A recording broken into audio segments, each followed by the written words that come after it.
Hello, good evening and welcome ladies and gentlemen to another round of absolutely epic and entertaining action in the UK Sim Racing Sunday GT3 Championship Season 18 as hosted by SimRacing International, brought to you on the premier sim racing platform available only on PC known as iRacing, and tonight and for the remainder of the season brought to you live from Circuit side. That's right folks, no more post-round broadcasts, all being well for the remainder of the season. It is time to kick off the Showdown stage, and what better way to do so than live from Circuit side as we commence it today with round number 8 to 10. Where exactly have we made our way to? We've made our way to France, and none other than the Circuit de Nevers Magny-Cours, a circuit that was once the staple of international motorsport over the course of the 1990s through to the 2000s, and host regularly to the Formula 1 Grand Prix of France. Well, since the 2000s, it has been moved into the relegation zone to a degree when it comes to open wheel racing, but the GT world has definitely welcomed the Circuit de Nevers Magny-Cours with open arms. A regular host of GT World Challenge Europe's Endurance Series, is a circuit which is a very complex one at its core.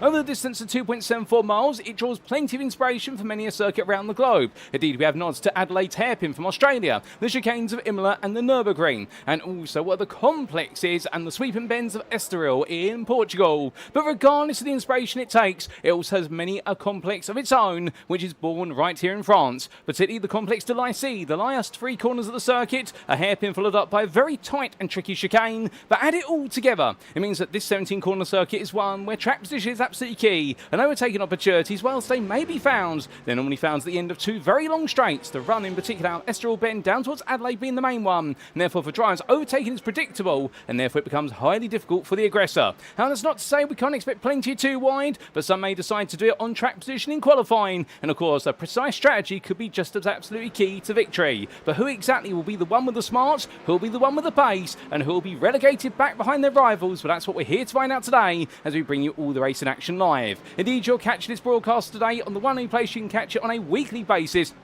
and that's on the SimRacing International YouTube channel. Go to youtube.com and search for SRI or SimRacing International, and why not subscribe today so that way you can stay up to date with all the latest racing action in our series, broadcasted on a weekly basis, where it be live, typically live of course, or post-round we can't bring it to you live. In the commentary booth you have myself, my name is Paul Walsh, and shall be your host and commentator for this season. And as we get ready to go racing today, well of course we've got the first of 3 Showdown rounds, 3 one-hour races, and the only way we can get things underway of course is by bringing you up to speed with the story so far after 7 rounds racing and exactly where the standings stand. And I can tell you one thing, we had plenty of stories from Suzuka last time out in our final endurance round of the season, 90 minutes of racing there, and well, let's bring you up to speed of the story ladies and gentlemen, and don't be shy, feel free to say hi in the YouTube chat as we bring you up to speed with round 7 and onwards.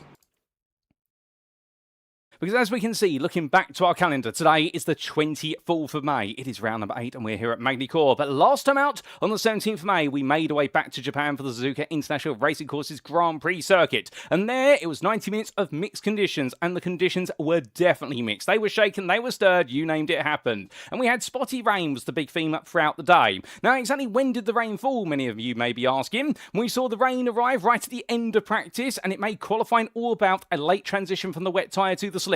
Those who got it absolutely right were absolute superstars. Those who did not, meanwhile, they really did struggle. And the rain did it once again. Spotty rain throughout what was the warm-up period and going into the opening 30 minutes of race. Sometimes the spotty rain was incredibly heavy in small stretches, and what it meant was the race all became about survival for the opening 60 minutes and deciding when to go to the slick tyre whilst trying to make sure you saved enough fuel to make only one trip to the pit and not have to do it twice. And in the end in qualifying, well, Adam Watson was the one who absolutely nailed the transition to slicks to take the overall and pro pole by 1.4 seconds ahead of Nathan Anstis, a regular wet weather expert and one of the very best at doing it. Jack Barker surprised everybody in the interclass meanwhile, his first pole position of the season and 6th overall in qualifying, and Jordan Butler was to do a Barker in the club class, taking pole and 15th overall by 2.3 seconds ahead of Matthew Massey. However, when we did go racing, there were errors from everybody up and down the field, but the biggest shocks were late disqualifications from the race due to instant points for Adam Watson in the pro class, Luke Sherlock in the interclass, and Jordan Maymar in the club class. But we also got to see some absolutely incredible battles up and down the field in such tricky conditions. Indeed, a big round of applause to all the drivers who took part in that round because it was so tricky out there, but they did so well given the circumstances.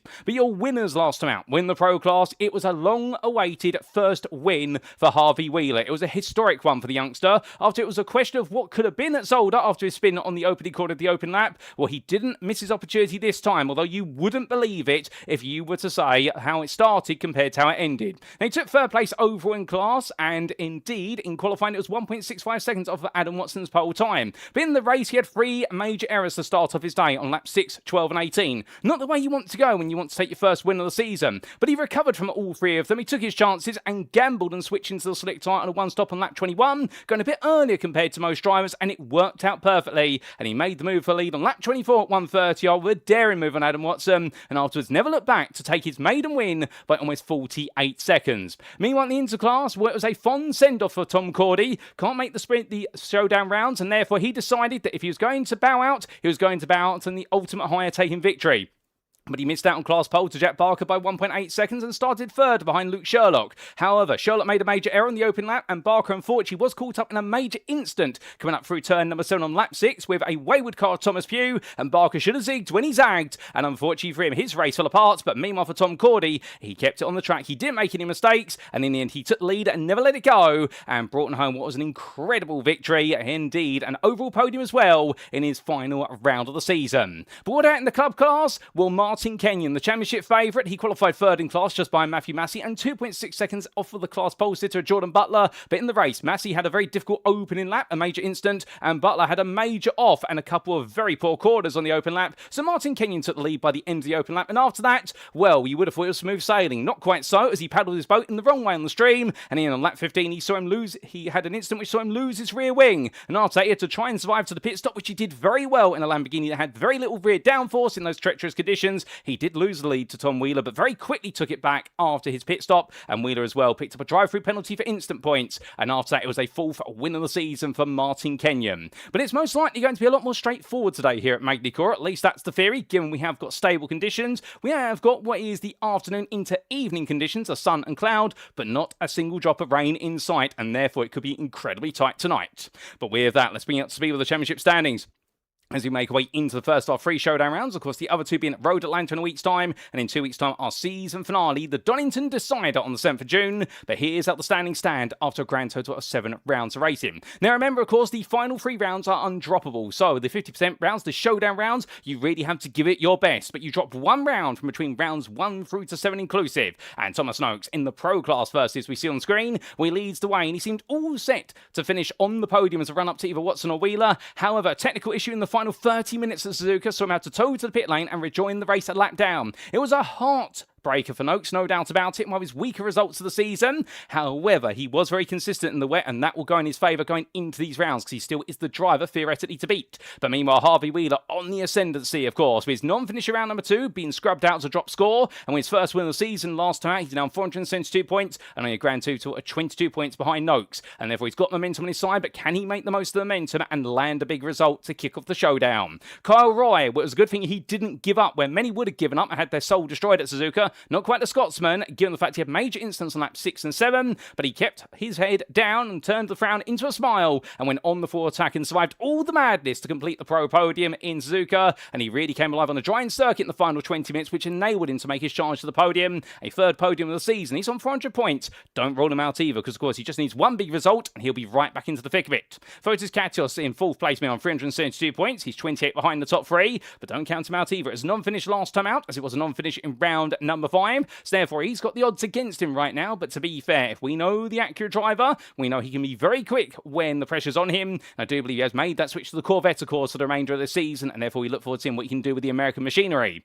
But on the Greek driver, it's another further 16 points to Max Wheeler for Verso Fast by Free Wheeler Racing, and well, he'll be looking to try and emulate the youngster from the Wheeler family of Harvey. But to be fair, on 356 points, he needs to look forward to Katios, but he's also got to look backwards to Tim Probert, whose non-finish last time out has caused him to slip to 6th for Send It Racing, but he does have this characteristic of really going on the attack, and since the midpoint of the season, we've really seen Probert go on a charge. He's pulled off some brilliant podiums. Can he make it a 3rd podium of the season today? Behind him, by the best part of 24 points, is Nathan Anstis, and while the UKSimRacing Hamilton driver didn't quite pull off the magic he normally pulls off in the wet last time out at Suzuka, it was a top 5. However, things were not on his side, and on 312 points, he does have the worrying form of Adam Watson. He'll be worrying Anstis, but of course, he'll be hoping that Watson has another difficult day today, although to be fair, the Altitude 3M Esports driver in his McLaren is looking very ferocious in dry conditions, and could this be another win? Could it be his 3rd win of the season? If so, it'll put him very happily into the contention of the top 5, and can he potentially make a late challenge for the championship?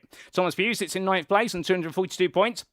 Another non-finish added to a missed round in round number 6, and right now the wheels are falling off his championship campaign, but he's still the best part of almost 30 points ahead of Archie Williams, 26 to be precise, who sits in 10th place for Axis Sim Sports with SimWorks. And then we do our outside the top 10. Equal points to Williams, but behind based on result countback, we're 4th for Williams versus a 5th for Brotner. It is, of course, Casper Brotner, the Dane there for Old Dudes in Cars, head of his teammate Darren Sharp, who's rounds off the top 12 of the pros. Then to the interclass we go, and here we can see Mikey Stewart leads the way on 510 points, and what his story last time out was one starting in 6th and finishing 5th, and he had a highly unpredictable opening 30 minutes in the wet in the race, where he gained ground only to lose it all with his own mistakes, and once the circuit started to dry up, he really came into his element and was on course for a podium until a pair of late instants scuppered his chances, and therefore he's missed a major opportunity to try and really open up that lead coming into the showdown rounds. Now, of course, he does still have the advantage there of a grand total of what is 78 points, so he will be feeling relatively safe from Hayden Young, and for Hayden Young, if it was a missed chance for Mikey Stewart, it was a missed major opportunity for Young, in the fact having started 4th, he was on a charge for a podium, only to have a nightmare start to the race and dropping all the way to the back by the end of the second lap, but he made gradual progress for the rest of the race. He didn't look at all comfortable out on the circuit, but given his qualifying performance, I think if it had been a different day or the ball had rolled a different way,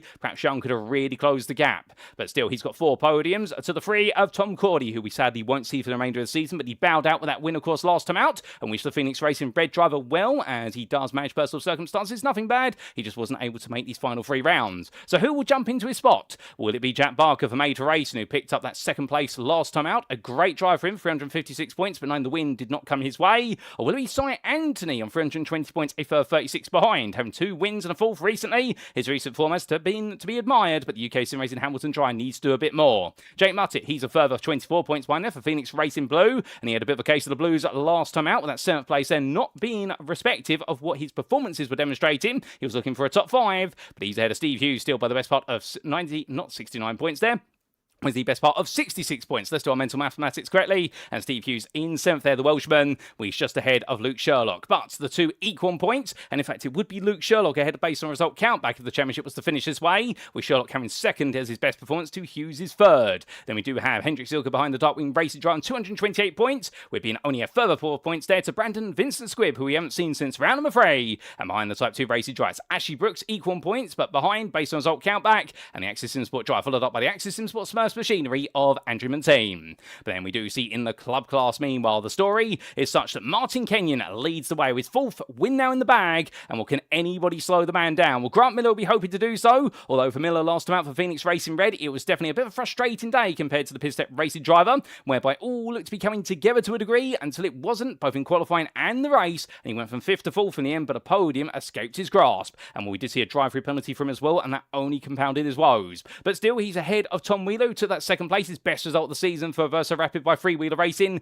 and can Wheeler have just as good a result, if not take his first win today, and perhaps put himself right between the leading 2. Jordan Maymar sits in 4th place, and that run of victories has come to a halt at Suzuka, but the Simcast Racing Team UK driver cannot be excluded from championship contention, because if he is able to land those big results, well, he could suddenly be right up there going into the season finale in 2 weeks' time. Alexander Vingmark, always keep your eyes out for the Norwegian driver. He's very nimble in that Porsche, albeit in the wet weather. He didn't quite have the pace he normally has in the wet, and therefore the Base Force driver sits in 5th currently, only 26 points ahead of Stephen Wilkinson, who looked very consistent in the wet. Not the quickest, but to be fair, played it safe for Simcast Racing UK, and that's definitely helped them out in the team's championship and also his personal championship. David Young took his maiden podium last time out in a first for him this season. A brilliant drive from the logistical nightmare racing driver in the wet in his BMW M4 Evo, and he's ahead of David Pilcher now by the best part of 28 points. The Simcast Racing driver, by converse relation, is only 2 points ahead of Matthew Massey for Spectre Racing, and Jordan Butler, his teammate, sits a further, 16 points behind to complete the top 10. A non-finish for him last time out, not the way he wanted it to go.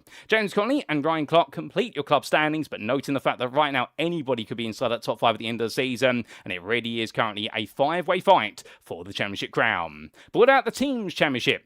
And here we can see leading the way out our driver pairings. After 7 rounds, it is Phoenix Racing Red, but they're only 24 points ahead of Versa Rapid by Free Wheeler Racing. But the key theme is the top 2 are running away proceedings, and it's the fight for 3rd. Currently in the hands of Axis Sim Sports with SimCoach, but they've got Send It Racing hot on the heels, and Simcast Racing UK would like something to say about that. They're on 698 points, and then a further, what is only 18 points behind, is MK Sim Sport, whose bad luck so far this season really has held them back from being inside that top 5, and they'll be hoping they can have some better luck today. UK SimRacing Martin Hamilton there in the last of the trophy spots, currently on 632 points, but they're by no means safe versus Pizstep Racing or Axis Sim Sports with SimWorks or Spectre Racing, because your top 10 rounded out there from 7th to 10th. It's only a grand total of, well, it's the best part there, of none other than 90 points. And outside that top 10, UKSimRacing Norris sitting in 11th, their highest position of the season so far, and they're rapidly approaching the top 10 thanks to a third place in Inter for Hughes and a 5th in Club for Conley last time out, and they've got a 12 points gap to Verso Fast by Free Wheeler Racing in 12th place. But indeed, right now, UKSimRacing Norris are very close to the hills of that top 10. Could we see them break the way in next time out?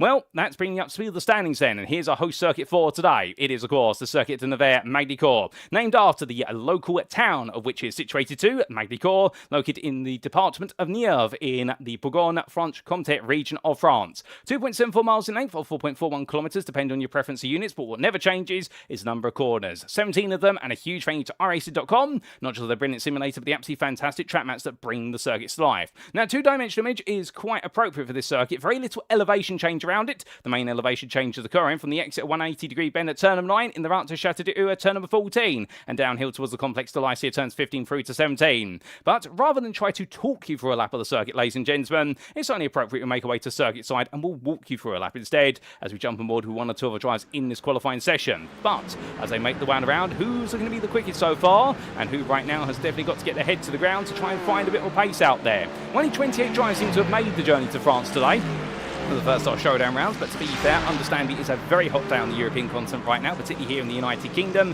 and I wouldn't be surprised if a few drivers have decided it's a little bit too hot for comfort. For those who've made the journey, well, they're going to be on course to pick up some big points here today, and we're right now 12.5 minutes still left to go, and it is currently Thomas Noakes who's the fastest out there, and he'll be looking to see whether he can make it work out. Now, we do say hello to Anstis96, who says, looking forward to seeing the showdown rounds, watching from the LNER. I do believe that means he's on a train, or I can't remember what LNER stands for precisely, but I do know it's one of the trains that goes a bit northward of London, if you will, and we're wishing the best of luck to everyone. And thank you, Nathan. Shame we can't see you on the grid today, but I hope you're having a good bank holiday weekend in the UK.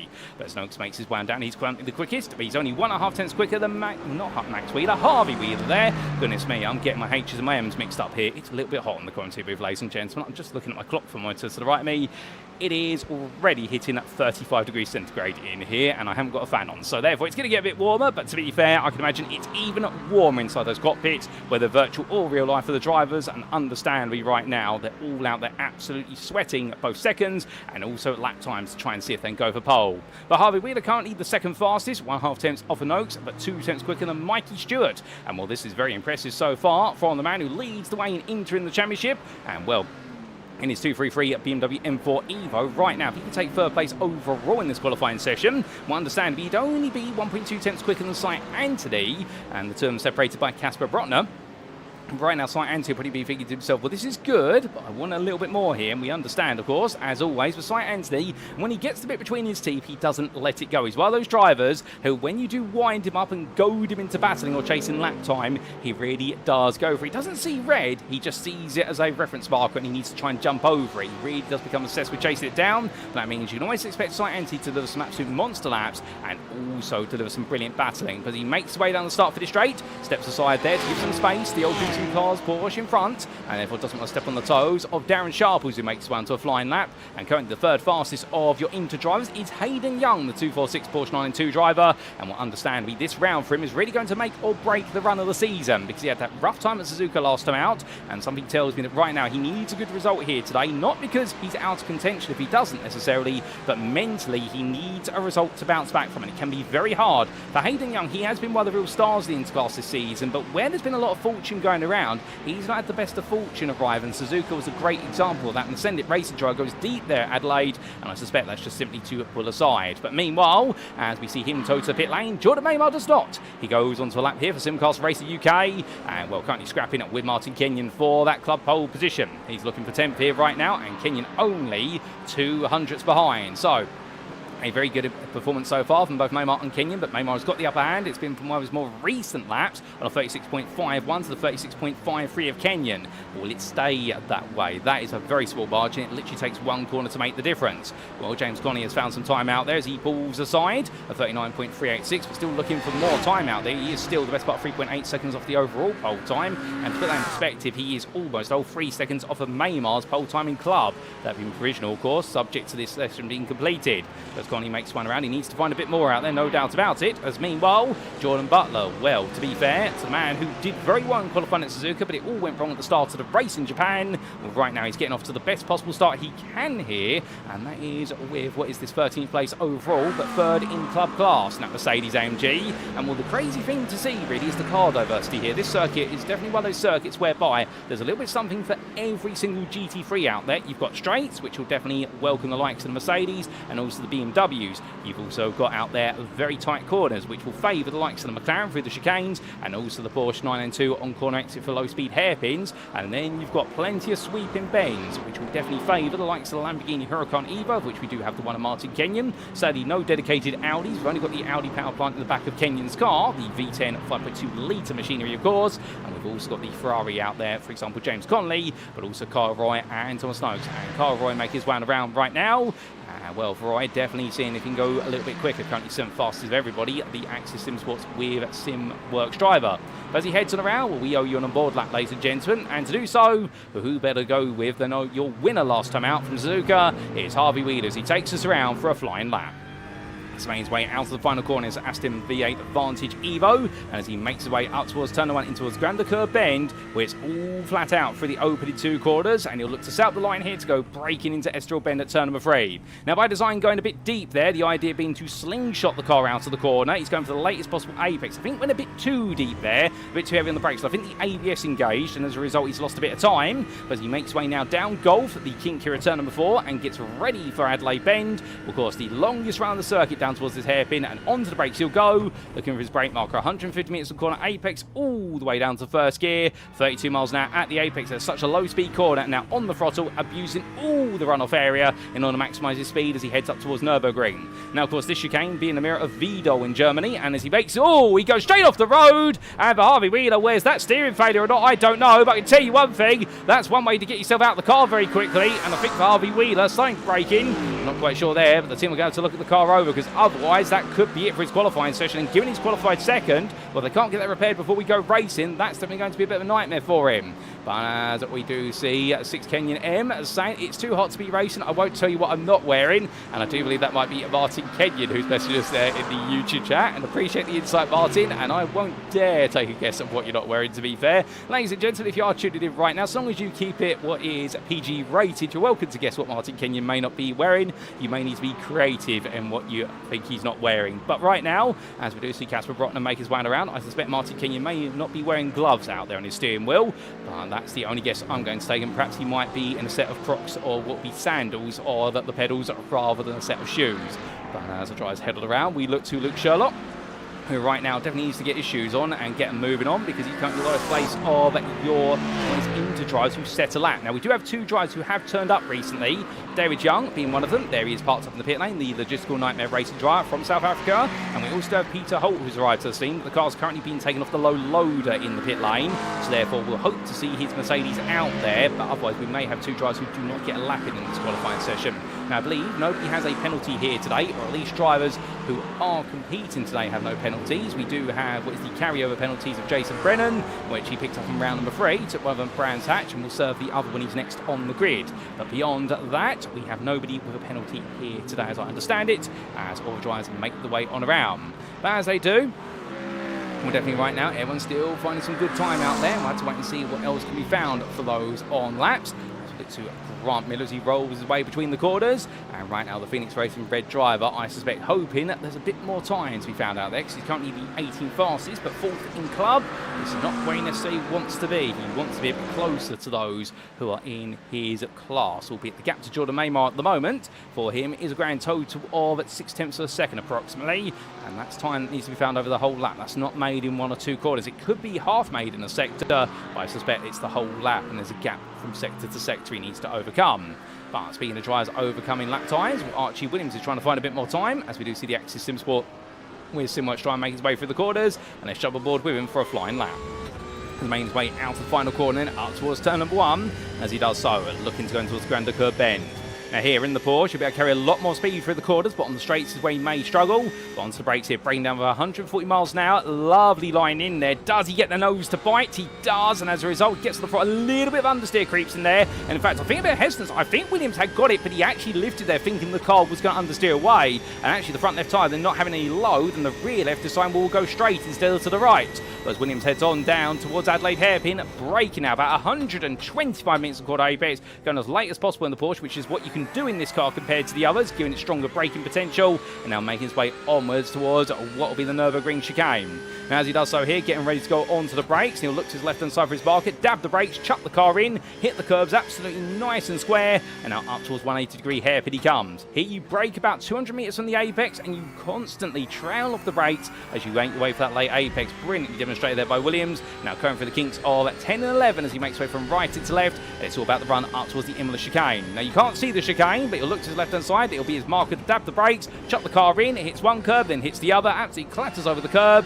and now in towards the Château d'Eu hairpin at turn number 14. Onto the brakes, 120 metres from quarter apex, down to first gear, and now stamp the throttle, keep it within track limits, which is 2 wheels within the white lines, as he makes his way down towards the Château d'Eu, the complex de l'IC, as he comes down towards the hairpin, looking over to his left-hand side, braking the 100-metre board, going all the way down to second gear, and trying to go as deep as possible into the chicane. That way straight lines it between the two apexes, does it brilliantly. What's it going to be for Archie Williams this time? The answer is it's an improvement. It's a 36.801, a good lap there from Williams, and one moves up to 14th place, but there's still more time to be found with 3 minutes to go. But right now, the fastest man out there is Thomas Noakes at 35.596. He's not really found that much more time, to be fair. It does look as though right now he's been building up to one last go of this in his Ferrari at 296. We'll have to wait and see what he can do as he heads on through. And let's jump on board with him. Oh, goodness me. That was very, very close to going around as he bounces above the exit curb. Mid-engine rear-wheel drive, and the suspension of this Ferrari not that soft. Making his way through turns 1 and 2 here, absolutely attacking immediately. He's going to go all in for this, although he's got to make up about a 10th and a half lost as a result of his slight slide.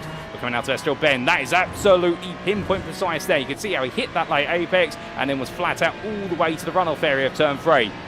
Now from Estoril all the way out towards Adelaide he goes, and a short trip from the Portuguese corner to the Australian one. Will it be down under on the brakes? The answer is going to be he's going to stay up. He's not going to go under here as he comes all the way down to first gear, an apex speed of 34 miles an hour, and now make his way up towards Nürburgring chicane. Now how late would he go in here? How much would he want to take the curves? We seem to see in this Ferrari is a little bit sensitive to those high curves. Well, here he goes and makes his way on through. Does not clip the first curve at all. The second one he absolutely mounts, and now coming down in towards 180-degree bend, and here going a bit early to the apex, which you can get away with mid-engine rear-wheel drive.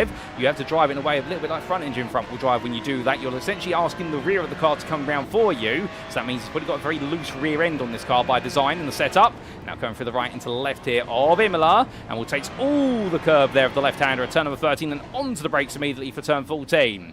Now coming all the way down, 47 miles an hour at the apex as he exits the bend and attacks the throttle pedal. This Ferrari, of course, not having too much torque in the low end, so we can get away with stamping the throttle a little bit more. It's not Aston Martin levels of turbo lag, but it's close. And coming now in towards turn number 15, all the way down to first gear, 52 miles an hour at the apex now through the chicane. Does he get this right? Well, he goes right into left here. What's it going to be for Noakes? He heads towards line, and the answer is going to be it's not. It is going to be the improvement there. His final sector, well, it was a bit delayed coming through, a 35.514. Well, that's almost another 10th found in the final sector alone. What a lap there from Thomas Noakes. His first and his second sector were not as good as his previous best, but that final sector, he found 2.5 tenths in that final sector. That's absolutely incredible. And well, Harvey Wheeler right now, I don't think he has a response, but to be fair, I think they're still looking at the car. But as we say hello to Jordan Maymar in the YouTube chat, says, let's go Martin. He's looking forward to battling with Martin Kenyon, and we says, I'll keep it clean. If I make any mistakes, I'll be sure to give anything back. So wishing the best luck there, and very respectful words being said by Jordan Maymar. And well, of course, Overdrive is very respectful, to be fair. Now let's show a little bit of respect to Send It Racing's Peter Holt. He arrived quite late to the party, but to be fair, good to see the 269 driver out there. A bit of a wobble coming off of the Château d'Eu hairpin as he comes on down here. Well, he has got a lap of the board. He's currently the 28th fastest of everybody. David Young has not got a lap of the board meanwhile, so therefore something's a bit wrong for David's car, I suspect, where he's choosing to start from the back of the grid. But as Holt makes his way through the last couple of quarters here, what's it going to be? He won't get another lap in as the checker flag comes out in this qualifying session, and the answer is it's a 38.862, so moves into 26th, but still a lot more time to be found there for Holt and his Mercedes, who's going to find it in the race as Noakes going even quicker. His first sector Has been a personal best. He runs wide out to the hairpin at turn 14, and the Noakes was looking to be an even quicker lap. Not he needs to deliver one by looks of things, but unfortunately you won't get to see what this lap could be because that will invalidate the lap, I suspect. He's going to complete it anyway, or is he not? No, he's coming in, but that was a 30.49 in the opening sector, and will Kyle Roy is the next closest with regards to opening sector, 30.55, as you see Roy make his way around. These Ferraris, they are so quick when they're handled well, but that's the change in this Ferrari. It's such a difficult car to extract the pace out of, just for the simple reason it's a stable platform. It's a platform you can work with, but it really requires you to carry all the speed you can. But meanwhile, Fotis Katios in his Corvette making his way onwards, and right now he's down in 16th place. This is not the way he wants it to look right now, on a 36.823, and something tells me that Katios, well, he's going to be one of our last drivers to put a lap together. In fact, he might be the very last driver. Oh, gets it wrong for the chicane, it goes on around, and we'll 10 out of 10 for the pirouette there for Katios, but unfortunately style points will not add up to qualifying results, and unfortunately Fotis Katios, 16th is the furthest he will go, and well, that is qualifying complete, ladies and gentlemen, as he toes the pit lane. It is Thomas Noakes who takes pole position here today for the first of the showdown rounds with 35.514, 2.5 tenths quicker than Harvey Wheeler. It'll be an all-pro front row, and in third it'll be your Interpol sitter of Mikey Stewart, head of Casper Rotner in the pro class, and in sight Anstey, the second of your Inters, will start in 5th place. The two of them separated by a grand total of 1.2 tenths of a second.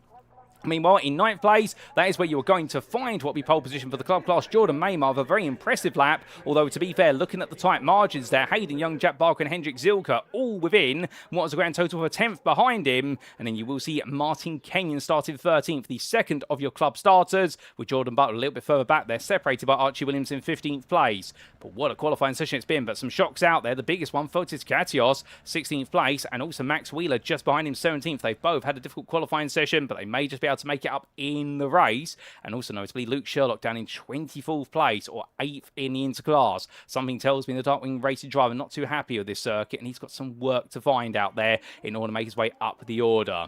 But everyone absolutely set and ready to go. And, well, Kenyon saying, I will try to keep it clean too in response to Jordan Maymar, but I do have the Formula 1 on a side screen, so I might not be looking ahead. And, well, multitasking at its finest there for Martin Kenyon.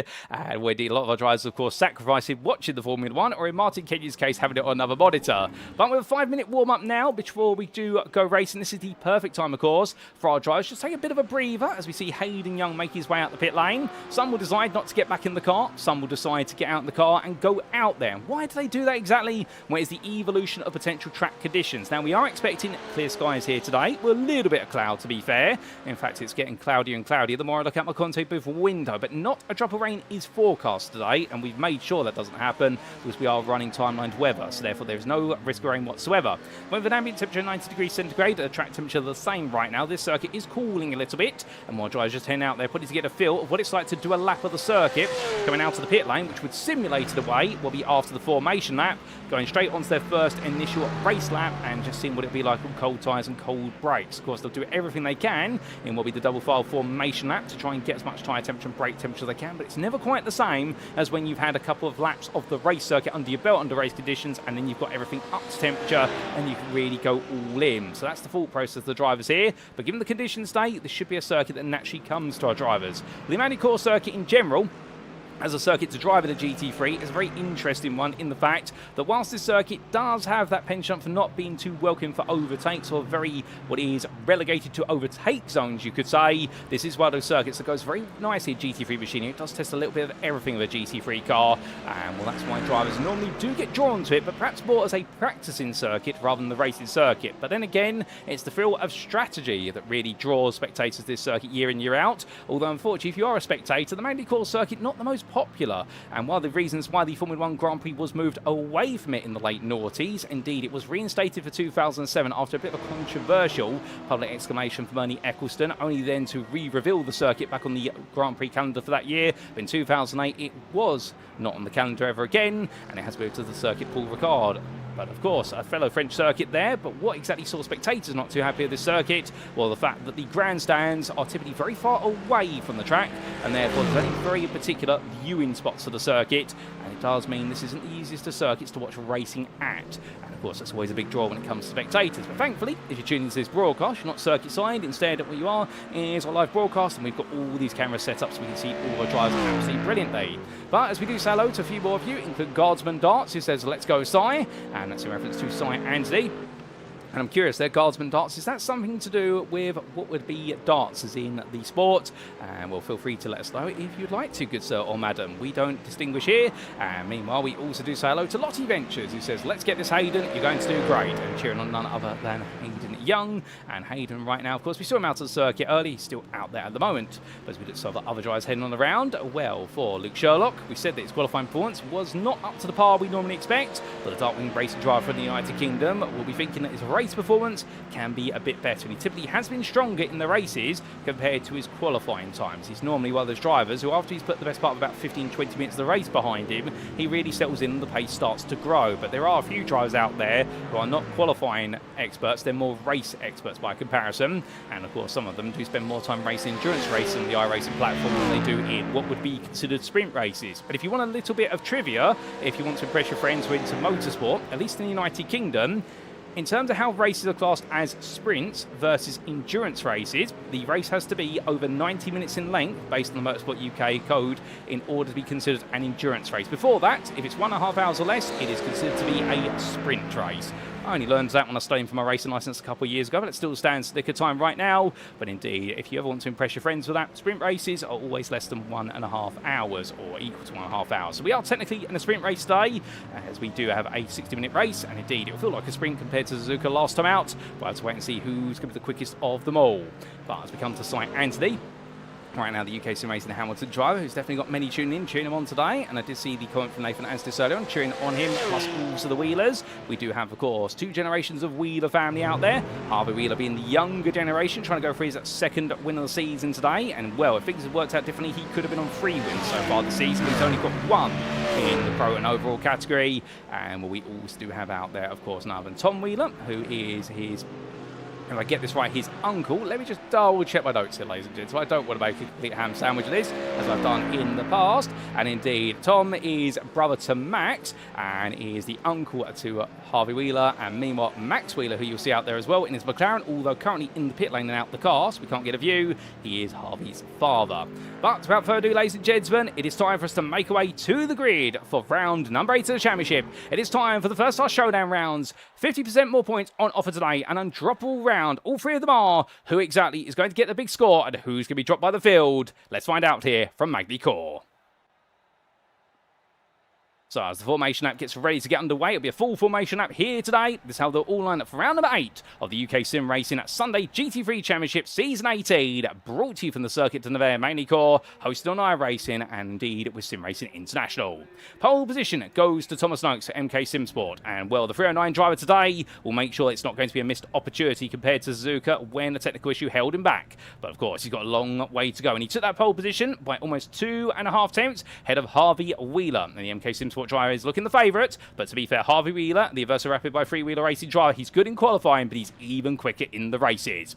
Mikey Stewart, a very strong pole position there in the interclass, and matching what was his end performance at Suzuka last time out. Can the Access Sport with SimCoach driver make some magic happen here today with that 3rd place start in the 233? Casper Rotner for Old Dizzy Cars Vintage starts 4th place, and well, the 3:11 day, one of his best qualifying points of the season, can he convert it into what would be a brilliant podium for Old Dudes in Cars? If he cannot, Si Anthony may be able to take an overall podium, if not at least a podium in the interclass. He starts 2nd in the class, 5th place there for UKSimRacing Hamilton. Behind the Welshman, it's going to be Tim Probert for Send It Racing. Watch out for Tim. We reckon he's got a lot of pace in that McLaren. He's yet to tap into it. He was only the best part of half a tenth ahead of Kyle Roy as the formation lap gets underway for Access Sports with SimWorks, and the Scotsman right now in his Ferrari. Well, again, this Ferrari will get quicker and quicker as the race goes on. We saw it at Suzuka, we've seen it in previous rounds, but what can he do here today? Thomas Pugh joins him on that row for Access Sports with SimCoach, the sister team there in the 352, and not quite the qualifying position that Pugh wanted, but to be fair, he can move from the full throw very quickly.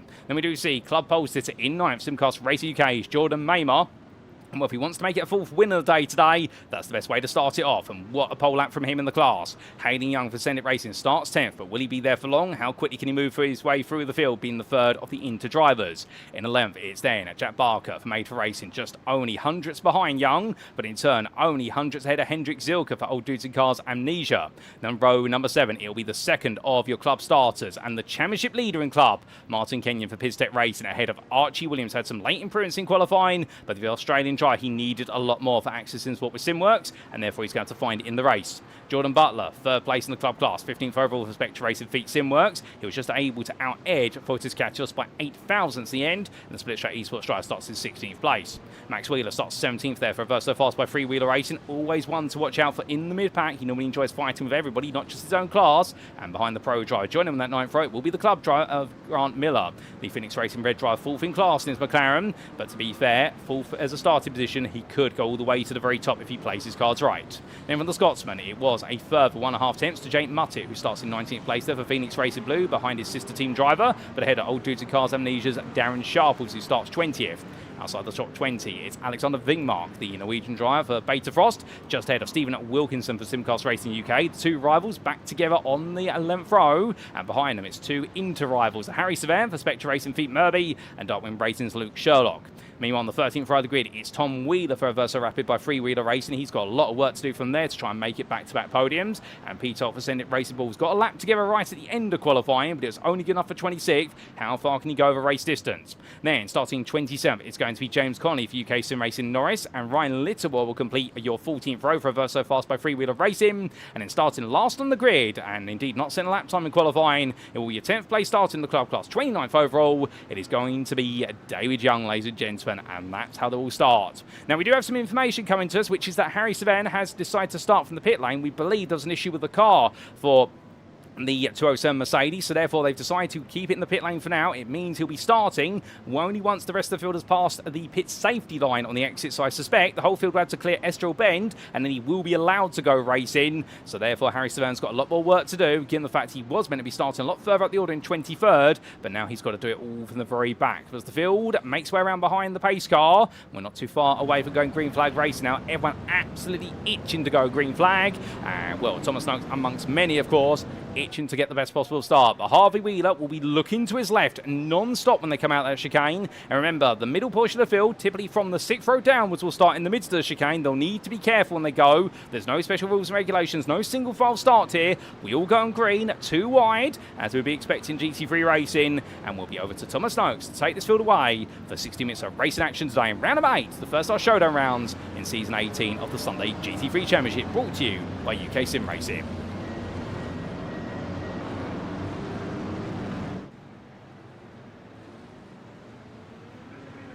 And it's lights out, away we go for the one and only race here today. And as they roar the way down towards turn 1, Thomas Noakes gets a good start, but Mikey Stewart immediately going the attack on the inside in towards Grand Curb. But 2 wide there of Harvey Wheeler. Looks like both are going to negotiate it, and Wheeler tucks back on the inside into Estoril Bend. The rest of the field now coming up through. Everyone's safely open corners. As soon as I say that, car goes sideways. It's Thomas Pugh. Pugh goes sideways at Estoril Bend. Jack Barker goes a bit wide as well. I wonder if there was contact between the two of them, but it looks like both survived it. But Pugh's lost out the most. But all the field is safely through the opening 3 quarters, and now they've drag raced away down towards Adelaide for the first time. And look at Noakes immediately going defensive there, saying to Wheeler, you don't go for the move. Casper Rotner looking to defend versus Sight Anti. Anti going around the outside really well with the Porsche, but they're in contact. Anti turned around, and as a result he rolls the car as they come through. He's going to be propelled out the way onto the grass. Anti immediately reverses onto the green stuff to make sure he doesn't block anyone on the black stuff. But as they make the way towards the chicane, well, Anti going for a spin, and he's going to have to try and cover the field down like a missile. He's all the way down to the back. Unfortunate for Anti, but meanwhile fortune for others. But of course drives all the way towards 180-degree bend now. This is where things will settle down. Jack Barker battling around the outside there of Max Wheeler, and will 2 wide they go, and in the end it's going to be Barker getting ahead of Wheeler as they roll the way up towards the end of the chicane. But it's going to work out here. It's going to be a drag race between the two, and that McLaren, my good lord, the speed it just picked up in 3rd gear is absolutely incredible, and Barker losing out there. It's almost as if he just lost so much pace. It's almost as if he had a slowdown. I don't think he did, to be fair. And well, meanwhile behind, oh my goodness, that's going to be 2 wide there between Sharples and Butler, and Darren Sharples throws it up the inside then says to Jordan Butler, excuse me, sir, I'm going hunting after a fellow pro driver, Katios. And, well, Butler does not fight him for that. But meanwhile, just behind Stephen Wilkinson and Grant Miller. Stephen Wilkinson has had a brilliant start, and he's going to try and make that place for fifth stick. But as he comes onto the brakes here, fifth in class, 20th overall. Miller's back on the inside. Two wide they come in towards the icy chicane, and Miller will take that position, and Wilkinson decides not to fight it. As we are behind Tom Wheeler, they go two wide with Peter Holt and Saint Holt. But you're going to have to stop there as they make their way on towards another lap. But what an open lap this has been, and there's more to come. But after one lap of the circuit, it's Noakes ahead of Harvey Wheeler, followed by your interleader Stewart. Then it's Probert ahead of Young, followed by Roy. Then we have got Maymar, your club leader, ahead of Kenyon. And Kenyon has already bridged the gap there to be all over the back of Maymar. Well, how about that? Two of the big names in the club class immediately within half a second of each other. Then we do have Brotner sitting in ninth ahead of Zilka, and that completes your top 10, and Williams is in 11th. But meanwhile, look at this. Fotis Katios immediately up the inside of Jack Barker, and Barker knows when Katios is going for a move, you don't get in his way. Indeed, if we had an Ayrton Senna on this grid, it is Fotis Katios. The way he makes moves is like nobody else, I can tell you that. But meanwhile, Ryan Littlewood's making his way on the inside of James Connolly. We've had some difficulty for Tom Wheeler and Cy Anthony. I'm not quite sure what's happened between them, but we'll try and get a replay of that shortly. And we do have a slowdown penalty for Ryan Littlewood. That's what those yellow flags will say. On the time tower, of course, we can now see all the information regarding the drivers' cars, whereas in the post-round broadcast we cannot. So we know what tyres they're on. We also know they've got slowdowns, black flags, you name it, we can call it out. And will those yellow flags mean they've cut the course at some point, and the iRacing stewarding system, the automated stewarding system, is saying they've got to give back the time they've proclaimed to have gained. But meanwhile, Connolly versus Littlemore, and Littlemore burns that slowdown penalty, and that yellow flag will go, and he's got to burn it very quickly there, and well, immediately he has to let David Young and Tom Wheeler on through, and Wheeler as well, and go defensive here, coming up into the Chateau de hairpin. And Young's going to try and go around the outside. Will he get it done? Not quite. It's going to be a drag race down the hill. And when it's going to be a turbo 6-cylinder on the right, it's going to be a naturally aspirated V8 on the left. And in the end, it's going to be the German machinery, the BMW, that has it. David Young moves up in 8th place to the club class. Wheeler decides to fry it on the inside. And when in the end, that Aston Martin, not the Aston Martin, that Ford Mustang is never going to beat the BMW on the brakes. I can tell you that, not that distance. But meanwhile, back to the front. And right now, Thomas Noakes is absolutely being chased by Harvey Wheeler. Wheeler with 2 attempts and will absolutely find everything at this now. I think Wheeler feels as though he's got the early pace advantage on Noakes. Fuel saving is going to be a big part. Remember, strategy here could be just as powerful as overtaking on circuit. Typically, strategy is the key to unlocking positions. And the Circuit de Nevers Magny-Cours, as meanwhile, Fotis Katios, oh, hold up a second, that's Archie Williams. Williams has gone around to the hairpin, and we're just about to say that Katios has leapt up the inside of Max Wheeler. He's lost out now. The field parts the seas around Archie Williams. Well done to everyone for being aware of him, and well, everyone's able to carry on racing there. So good work from everybody involved. Let's get a replay of that very shortly as to what exactly sent him on around, because that's not normal, and I suspect that what's happened is he's been tapped by some description. But still more to come between all these drivers. They've rolled away onwards. A bit of dust being kicked up in the rear of your picture, but I think everyone's saved them through quarters once again. And I think that's just what is the situation whereby dust being blown onto the circuit. But meanwhile, Darren Sharples on the inside of Jack Barker. And right now, the pro drive Sharples. He's making up for lost time. And Jack Barker's falling backwards gradually. But I think he's only given up overall positions, Barker. He hasn't lost any places in Inter so far. But Jack Barker driving very passively at the moment. I wonder if the Aston Martin driver's protecting the tyres. Because they come down the hill. Jordan Butler, the third place club, tries the next on the march. And right now, his pace compared to Barker is very similar.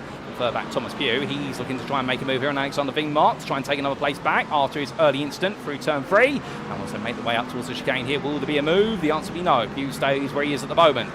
Meanwhile, whilst this is playing out, we look back to the very front again, and we jump aboard here with Harvey Wheeler on the dashboard as he powers away onwards. And look at the amount of cloud over the circuit right now. That is definitely obscuring the sun, and that is going to keep this circuit very cool.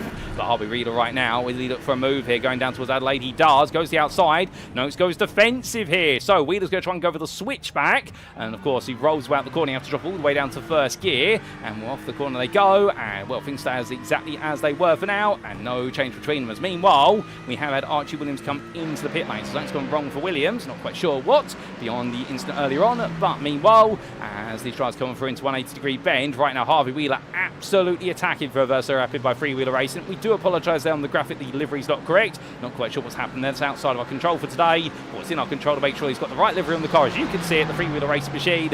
And right now the Verso Rapid driver absolutely proven rapid, no doubt about it. But further back, Hayden Young with slowdown penalty, and he's going to burn that quite soon, so Carver will gain overall position, but Young will not want to burn it because he wants to chase after Mikey Stewart. But unfortunately, once you pick up those wireless penalties, you can't not burn it, because if you do refuse to do so, then what ends up happening is it gets upgraded to a black flag, and that will normally mean a drive-through penalty given to you by the racing shooting system. A drive-through penalty here at the Magny-Cours circuit is going to cost you the best part of around 25 seconds end to end.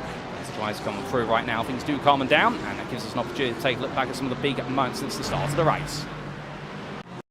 So this is how it all began. But the big question is, what exactly happened to Thomas Pugh when we went green flag racing? Because he was the one who really lost out at the start. Now, everyone, to be fair, most of the field had cleared the chicane by the time we went green flag racing. As they went away, while Pugh in a side-by-side who Jordan Maymar into the ground the curve bend. It was on the outside, so Maymar got ahead. There was Barker. We believe it was between these two. And well, Pugh took a little bit of grass, and in the end, he lost the rear of the car, and Jack Barker had to slam on the brakes there and did well not to be collecting the wayward car Pugh, unlike at Suzuka. So that explains why Barker went wide. It wasn't contact, it was evasive action there, but well done to everyone, including Thomas Pugh, for catching that car when it could have gone spinning on the round.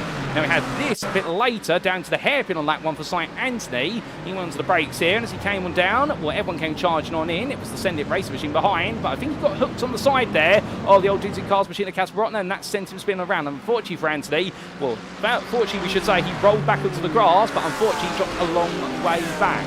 But then we did have, what was this for Tom Wheeler and St. Anthony on lap number 2. And, well, what exactly happened? We're looking at Tom Wheeler right now. Anthony's behind. So, there was a bit of a battle going on. That's Pete Holt looking one way, then the other. Wheeler went onto the brakes. And, well, parked up in the oh, goodness me, I can see what's happened there. He's parked it up. I think he was worried about where he could get to the inside of such a tight line. And St. Anthony had nowhere to go. This one looked like on board from St. Anthony's perspective. Now, the UKSimRacing Hamilton Drive won't really know the context of what's happened in front. But you'll see they're all gone to the brakes. And in the end, Wheeler essentially stops literally at the apex entry point. Anthony's expected to go through the corner, but I think Wheeler there panicked a little bit about the fact he'd gone any deeper into the corner. He would have collected the rear of one of the cars in front. So therefore, a bit of a misinterpretation of what was going on. We had this for Archie Williams on lap number 3. This was at the hairpin as well. The Axis in Sport with SimWorks driver. He had a bit of difficulty here coming down to the brakes. This Porsche came all the way in, and in the end, as he rolled his way through the corner, oh, Katios came in a bit too hot and hit him on the rear there, diving up the inside of another car. And unfortunately for Archie Williams, he was the victim of the situation, but well done to everyone here. You can see Williams wanted to reverse, but decided, no, hold your brakes and just pray nobody makes contact with you, and did a brilliant job there of steering clear of the danger. But we had this only moments to go for Ryan Littlebore. This will be the last replay we get for now, ladies and gentlemen. And this was Littlebore having a bit of difficulty, I believe, with the chicane, and indeed went way too high on the turn 17 curb, and the car went spin on the round there, and well, that enabled what was Luke Sherlock to make a move on Harry Severn. So this resulted from it, and well, Sherlock was able to get ahead there into 8th place in the interclass. But with that, it's back to your racing. As we do come back, well, still more action to come. And in fact, we come straight into 2 wide here between Wheeler and Zilka. So Max Wheeler makes a move for 10th place. Gaining the place there, but can he get it done now in the run up towards Imola? And the answer is yes, he can. And a bit further back, Alexander Wingmark fighting with Grant Miller. That's a move for club position. So Wingmark now up in the 4th place of the class. Grant Miller being elbowed back. St. Anthony on the back of this queue right now. And with Jake Muttitt just in front. And Muttitt, well, he's got to worry about St. Anthony coming through as we look back for the rear of your 240 Phoenix Racing Blue McLaren. Now, of course, Phoenix Racing all using McLarens here. Does help out, and you're all using the same car. You can share the same telemetry and setup data. But Muttitt going defensive, and understandably, I think here Muttitt right now, given the gap to Jack Barker is only 3.2 seconds, he can probably afford to just be a little bit defensive versus Wingmark and help his teammate of Grant Miller out. Of course, this is the team driver, but to be fair, there's nothing wrong with fighting. At the end of the day, he would proclaim that he's just fighting with Wingmark. It all depends on the pace there. If he feels though, in fact, they're driving too slowly, which they've had a very poor run for the chicane, he might have to actually go on, because otherwise, if he was to back off intentionally, then it would look a little bit suspect. But if they're on the same pace as him, there's nothing to say he can't defend. But I think right now, Wingmark, Miller, and what is Anthony, at least as a trio, are a little bit off the pace of Jake Muttitt, so Muttitt will be allowed to break away. So I think Grant Miller, unfortunately, there in the fact he's lost out position. Now he's got to try and get that place back, but not before St. Anthony has something to say about it. And I think the UKSimRacing Hamilton driver here will have a bit of a poke and probe coming down towards the hairpin. So he looks to the inside. Miller goes a bit defensive, and in the end, all St. Anthony comes barreling into the corner, and Wingmark just about avoiding being tapped to the rear by St. Anthony. Anthony leaving that as late as humanly possible, and will Grant Miller in the end went a bit defensive to try and say to the into drive, I don't want you coming through, and St. Anthony did not take no for an answer there. And as we said earlier on, when he wants to make a move, he goes away for it. He really is the Welsh Fotis Katios out there, albeit perhaps not as brazen in some circumstances, but for the most part, St. Ansley and Fotis Ketios, definitely the kings of the late lunges. But meanwhile, back to the front of the field we come. 10 minutes this race complete, still plenty more to come. Noakes holding on versus Harvey Wheeler, but goes a bit deep there in towards Lacey. And as we come through the chicane again, Noakes is not looking confident here in the car right now. Meanwhile, Harvey Wheeler is really coming alive, and he's got himself all over the back of Noakes. If he was any closer to this point, he'd literally be touching the rear wing. Going through ground to curb this time, through turns 1 into 2. And going down through the corner at the moment, at least. This battle definitely raging on very happily between these drivers. And we'll have to wait and see what's to come next. They roll off the corner and onwards they go. But as they do, well, still more in the fight, no doubt about it. We'll have to wait and see what's going to happen between these drivers here as they come down towards Adelaide Bend. Will there be a move? Will there not? Well, Harvey Wheeler's going to think about it. He's got around the outside. Thomas Noakes, meanwhile, defends hard. Well, we saw this earlier on, but this time Wheeler tried to go all the way around the outside, tried to outfox Noakes, but Noakes having none of it and just holding his ground. Meanwhile, a bit of difficulty for Grant Miller coming out of Estoril Bend. Nice good dropping behind Peter Holt, and Miller right now going backwards, not forwards. This is not the direction he wants his race to go in. And I understand we lose the ball places. Sight Ansley's going to go around the outside of Vingmark, and I think Vingmark has decided now that Miller's nowhere near close, he can just let Ansley go. I think he was defending so long as Miller was close behind, but now that the club driver has fallen away, well, Vingmark can essentially let the Inter driver go and just simply hold his place. As they make their way through the chicane here, we've seen more slowdowns picking up. One for Jack Barker now. That's one of the things we haven't really talked about here today so far in this broadcast, is the fact that the Magny-Cours circuit, from a simulator perspective, has a lot of slowdown risk zones, whereby a small run-off track, and suddenly you're going to pick up that slowdown penalty. And that's why Jordan Butler, well, as much as he will see their Jack Barker all in his rear-view mirrors for now, well, shortly Barker will be bleeding that slowdown penalty, but he's going to burn it soon, understandably. In fact, he has. Martin Kenyon as well, another slowdown for him. We believe that's going for the Imola chicane. The Pistec racing driver, well, he's in 9th place at the moment overall, second of your club drivers, and still losing more time. But meanwhile, back to the front we go, and this time Noakes, we look back for the rear of the 309 Ferrari. What's it going to be as they roll off them? Right now the MK Sport driver keeps it together. The gap this time a little bit bigger than it previously has been. 3/10 as they clear Estoril, so this is a bit safer for Noakes. And well, when we say safe, I think that's a very subjective term here, but Harvey Wheeler, given how far back he is, does not go for it and decides to save some fuel instead and also save some brake life.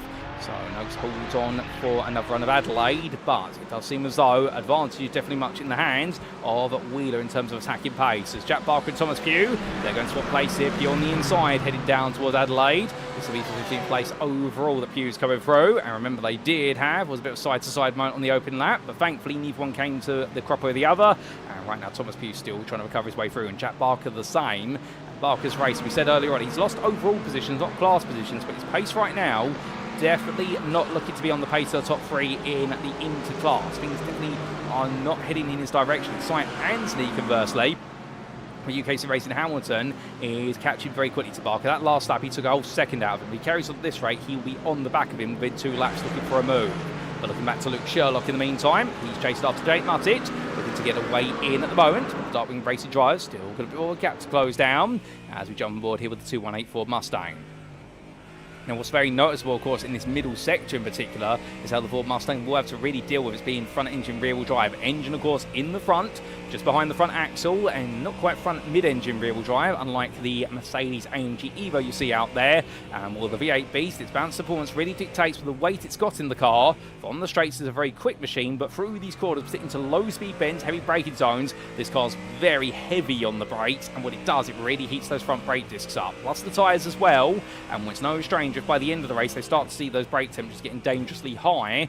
And well, right now Luke Sherlock having to try and beat a car that's very quick for the corners, but not as quick on the straights. But it's all corners all the way so far as they hop and skip the way onto lap number 10. And Sherlock keeping in the pursuit of the McLaren and Jake Muttit, and that's the fight for 7th place in Inter. And Harry Sven is only a second behind. There he is. He looks like a speck right now from the back of Luke Sherlock's car. But we'll probably see one thing, that speck is going to become much bigger if he gets any closer in terms of time. Still plenty of time to see what he could do. As meanwhile, Jordan Maymar running in 8th at the moment in the in the overall category, but leader of your club drivers. Well, Martin King's there with him, and on that last lap, Jordan Maymar did lose out a little bit to Casper Brotner.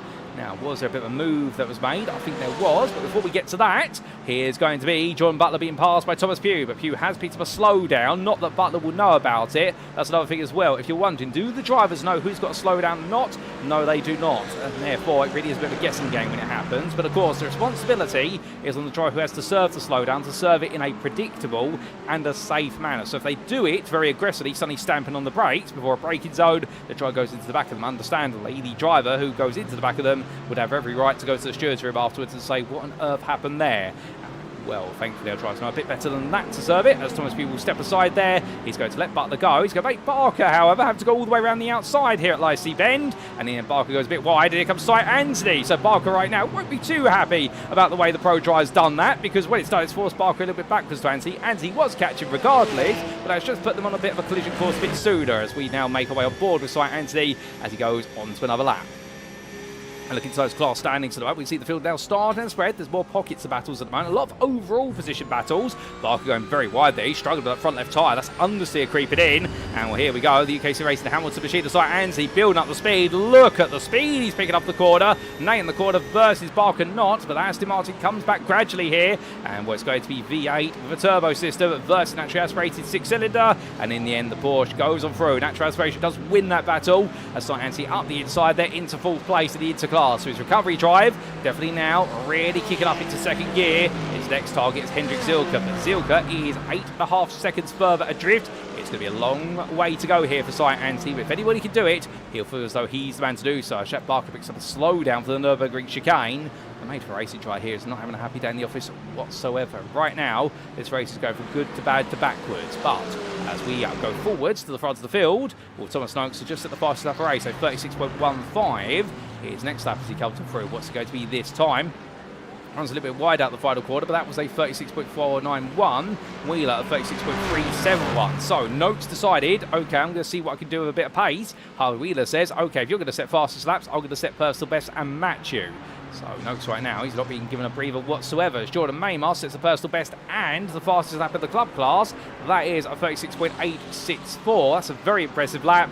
And more that compared to Martin Kenyon's previous best, a second faster. But that's not good when you go wide at Estoril Bend. And well, Jordan, after making a very impressive lap, now falls all the way back in terms of his pace and time.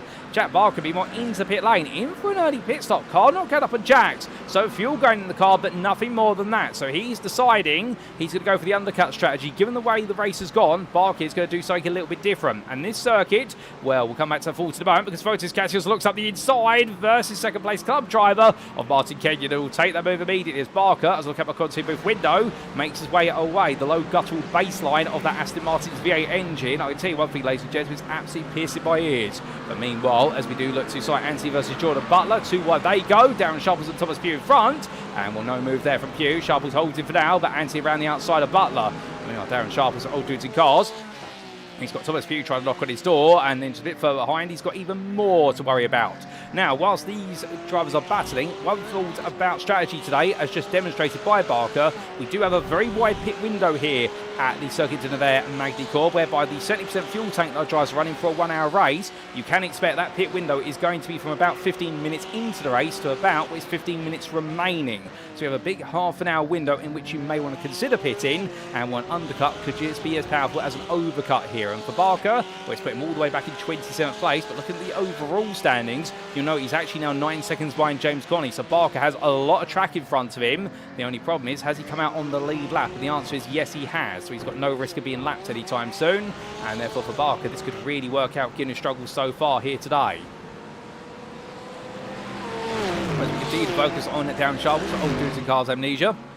Well, Thomas Pugh gets in close there towards turns 1, 2 and 3, but now he's going to deal with the fact the front end of that Mercedes will not want to buy it. As we ride on board the Exodus Sport with SimCoach driver, and we're coming out to the corner right now, still staying there, still staying his ground, and looking for a way in. But is this going to work out? The answer is no, not at the moment.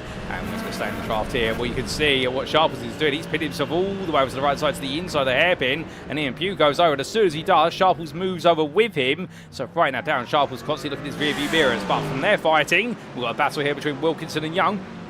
And this will be for 6th place in the club class. Remember, David Young did not set a qualified time, start from the back. And Stephen Wilkinson is going to be passed there for 6th place in the club class. Lovely move from David Young. Relatively straightforward one, as you'd expect, the hairpin. At the same time, Stephen Wilkinson, I think, playing the bigger picture, which is to protect the car and save the fuel, as Tom Wheeler looks to go on the attack soon. Remember, the Averso Rapid by Freewheeler Racing Drive had that altercation earlier on, so he's on a bit of recovery at the moment, but still making his way forward little by little. Great battles everywhere you look, as we do say hello there to Rospo Gianluca, and will that be the legendary Italian driver from our GTE Championship on Fridays. Indeed, he's one of the big fan favourites in the club class there, and I hope you're doing well, good sir. Good to have you tuning in. As all the drivers continue this journey right now. We're not quite at the halfway point yet of the 1 hour race, but right now things have definitely taken a bit of a different complexion. We're seeing a lot of slowdowns come in and a lot of pocket battles, and here's Darren Sharp, who's trying to hold on to his pocket of the road, which is 8th place, as meanwhile 8th place in pro that is, we are sight Anthony comes in from the back of that battle and decides, I want no part of it. But as he comes in, the fight now escalates. Sharp was on the outside. Here comes Pugh on the inside through Grand Curve Bend. Too wide, they come up towards Estoril Bend now, and Will Sharples dive back in. He tries to, but unfortunately, the door just being gradually closed on there. But look at the run he gets off the corner, and now making his way down the back stretch here up towards Adelaide. Will Sharples, if he's going to go for it here, he's going to go for quite the lunge under braking as the car heads up towards top gear very shortly in that draft to Pugh. He'll gain. Pugh goes defensive here, so Sharples looking around the outside. Will he swap it back to the inside? No, so Pugh's going to defend all in. What will Sharples do here to compensate? Well, the answer is he tries to hold it around the outside, but Pugh gets a lovely line off the corner, and for Thomas Pugh, he will seal the deal for that 8th in pro, at least for now, 13th overall. The more of a battle could still come between the two of them. Keep your eyes out for that, ladies and gentlemen. Meanwhile, Scianti taking that pit stop. Well, he's come out 1.5 seconds ahead of Jack Barker. So Barker, with the undercut there, has not been able to get back ahead of St. Anthony, but he has been able to close up some time. But Archie Williams as well, the man who pitted on lap number 3 afterwards the damage picked up to the car, that big spin at the hairpin. Well, Williams is down to the back of Barker, and I suspect Barker will look in his rearview mirrors and try to remember where Williams fits into the story of this race and the fact they're on slightly different races, and he may just let the pro driver go. Now, so they make the way up towards what will be the Nürburgring chicane. We'll keep an eye on that in the distance. But meanwhile, Fotis Katios has Martin Kenyon for company. So Kenyon trying to come back at him here after Katios got ahead earlier on. Max Wheeler in 6th place, approach just up the road, 9th overall. But Katios holding on to the back end for the top 10 at the moment. There he is, Max Wheeler in the foreground of the camera shot as he now leaves our camera. And Kenyon does a close up, and Hendrik Zilka, the old dudes in cars amnesia drive. He's having one of his better days in the office today for the team. And indeed, this 3rd place right now, more representative of the pace that we've come to expect from him over the last couple of years. But as he makes his way out of Estoril Bend, well, I think this is one of those races whereby you can't really see the top two in the interclass because of their difference in pace. But in turn, he's quite safe from Peter Holt at the moment. The two of them exchanging lap times. But Hendrik Zilga having a very comfortable gap, and that comfort gap being the best part of 15 seconds between the two of them. So that's keeping him very happily safe at the moment. We'll see what the Swiss can do. Looking back to Katios here, he's definitely got a lot of company behind him, and well, after his daring moves early on, I think the damage he picked up on the car after that contact he had with Archie Williams, will understand that Corvette perhaps not feeling as comfortable as it used to, and that might just be holding him back a little bit. As Kenyon continues to wait, watch and listen, and Hendrik Silva does the same. But Jordan Maymar, well, he's in a bit of clear track by comparison, and Supercars Racing UK driver can play this one or two ways. But before we talk more about that, we need to come back to this battle here between Luke Sherlock and Harry Saverne. These two, they've been fighting for some time, and Saverne now trying to come back here for Spectre Racing Feet Murby, and well, too wide they go up towards Nürburgring. Jake Martin just in front. I think Jake will be very grateful to see them fighting, but who's going to back out in? Neither one does, and in the end that's going to be a run-off area for Luke Sherlock, and he'll pick up a slowdown for that. Understandably, immediately puts on the brakes then to 180-degree bend, and he loses the time, and he loses an overall position to James Conley, but Sven was never backing out of that. Neither driver wanted to, somebody had to, and in the end, well, Luke Sherlock paid the price by having to back out mid-quarter by taking to the runoff area, and unfortunately, despite backing off and losing time by backing off, he made sure not to gain a place. Well, still the iRacing shooting system doesn't regard that. All it regards is your 5-lap average, I do believe, from the previous couple of laps, and it takes a time delta from that to calculate your slowdown. So Sherlock had a small slowdown, of course a significant one, in fact he had to let James Conley go on past him. But meanwhile, whilst this plays out, what we were about to say was with regards to Fotis Katios with the damage to his car, but meanwhile, we'll come back to that in due time, because David Young makes his way into pit lane from, at the time, what was 6th place in the club class. It releases Stephen Wilkinson, but he's got Tom Wheeler for company in the battle for 6th. But remember, they're in a freeway fight, and right now David Young's the first to pit at the head of the trio, intriguingly, so he's not going for the reaction. He's going to force them all to react if they desire, but perhaps Young feels as though right now going for the undercut's the way to clear them. But as they fight, well, here comes Wheeler up the inside. Tom Wheeler going all in with the Ford Mustang, trying to use the power. Stephen Wilkinson, he's on the outside here now. How will he respond? Will he try something on the brakes around the outside? Does he let it go?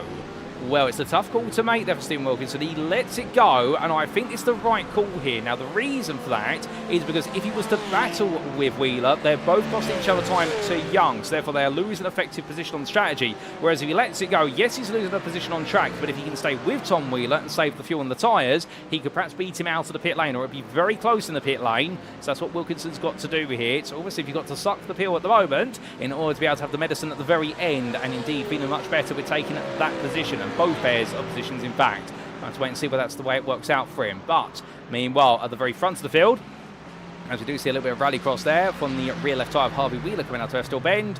Still Noakes and Wheeler gap, half a second. That's the battle for overall victory, and the top two are pro. And then you've got 7 seconds back to the man in the rear of the picture there, but we get a close-up of him now, and that is Mikey Stewart with Tim Probert chasing him. But right now, Mikey Stewart in full control at the front of the Interclass, or at least he'll feel that way. But Hayden Young, intriguingly, his pace is now getting quicker than Stewart, and the last lap, Hayden Young was 2 tenths faster. In his last couple laps, he's been bringing this gap down. I wonder whether Send It Racing Dry here is really playing a very gradual opening stint, and he's now, given we're getting towards the halfway point, he's probably thinking about pumping in some good laps to try and close that gap up a little bit. And on top of that, get himself ready for a pit stop. And if so, Hayden Young here may pull a surprise on everyone, and if he does so, it'll be a big surprise, no doubt about it. Still a long way to go in this race, and for Hayden Young, like many, that pit stop could come soon, it could come later, and Alexander Wingmark leaves the pit lane. He's decided to go just before the halfway point of the race, so he does sacrifice, at the time, what was a top 5 position in the club class, but the Beta driver comes out into clear track. David Young comes out behind him, so he clears Young. That was the danger man there, as Young goes very deep for Estoril bend. I think there's a bit too much enthusiasm trying to chase after Wingmark, and a bit of a gutted feeling as he comes through the opening couple of corners and sees that Wingmark has cleared him. So Wingmark pitted in response to the logistical nightmare privateer, and the Beta team have nailed that, so now they've got to get some good laps in together with their Norwegian driver, and if Wingmark can do that, can he go even further? Can he potentially trouble what would be Tom Wheeler and Grant Miller for the podium in the club class? We'll have to wait and see. It's a long way still in the distance here, and meanwhile, Martin Kenyon has also pitted. That's something we haven't caught. We have now caught up with it, and Kenyon for Pit Step Racing has come out in amongst quite a bit of traffic. He's got a few inter-drives in front of him. James Connolly, club driver behind. Connolly has yet to pit, so therefore there's a bit of a difference in their race now. And the fact that Kenyon is essentially a pit stop ahead of Connolly, so Connolly will most likely not fight with Kenyon. We can see there with Muttit, Sven and Sherlock in front, and all 3 drivers have yet to pit. Of course, Harry Sven did start from the pit lane, it should be pointed out, so therefore it does mean his race went a little bit backwards, but still, these drivers putting a good run together at the moment. But Jake Muttit in that 5th place on the road in the Interclass, I think he's just going to stay out there until that fuel tank runs dry. Harry Sven's the man to watch out for, because he's definitely going on a mission. But speaking of going on a mission, well, earlier on there was a bit of a battle between him and what was none other than Luke Sherlock. And we also got to see some mistakes from other drivers, but particularly the battle between the two of them was something to see. And speaking of it, you can see it all in this replay.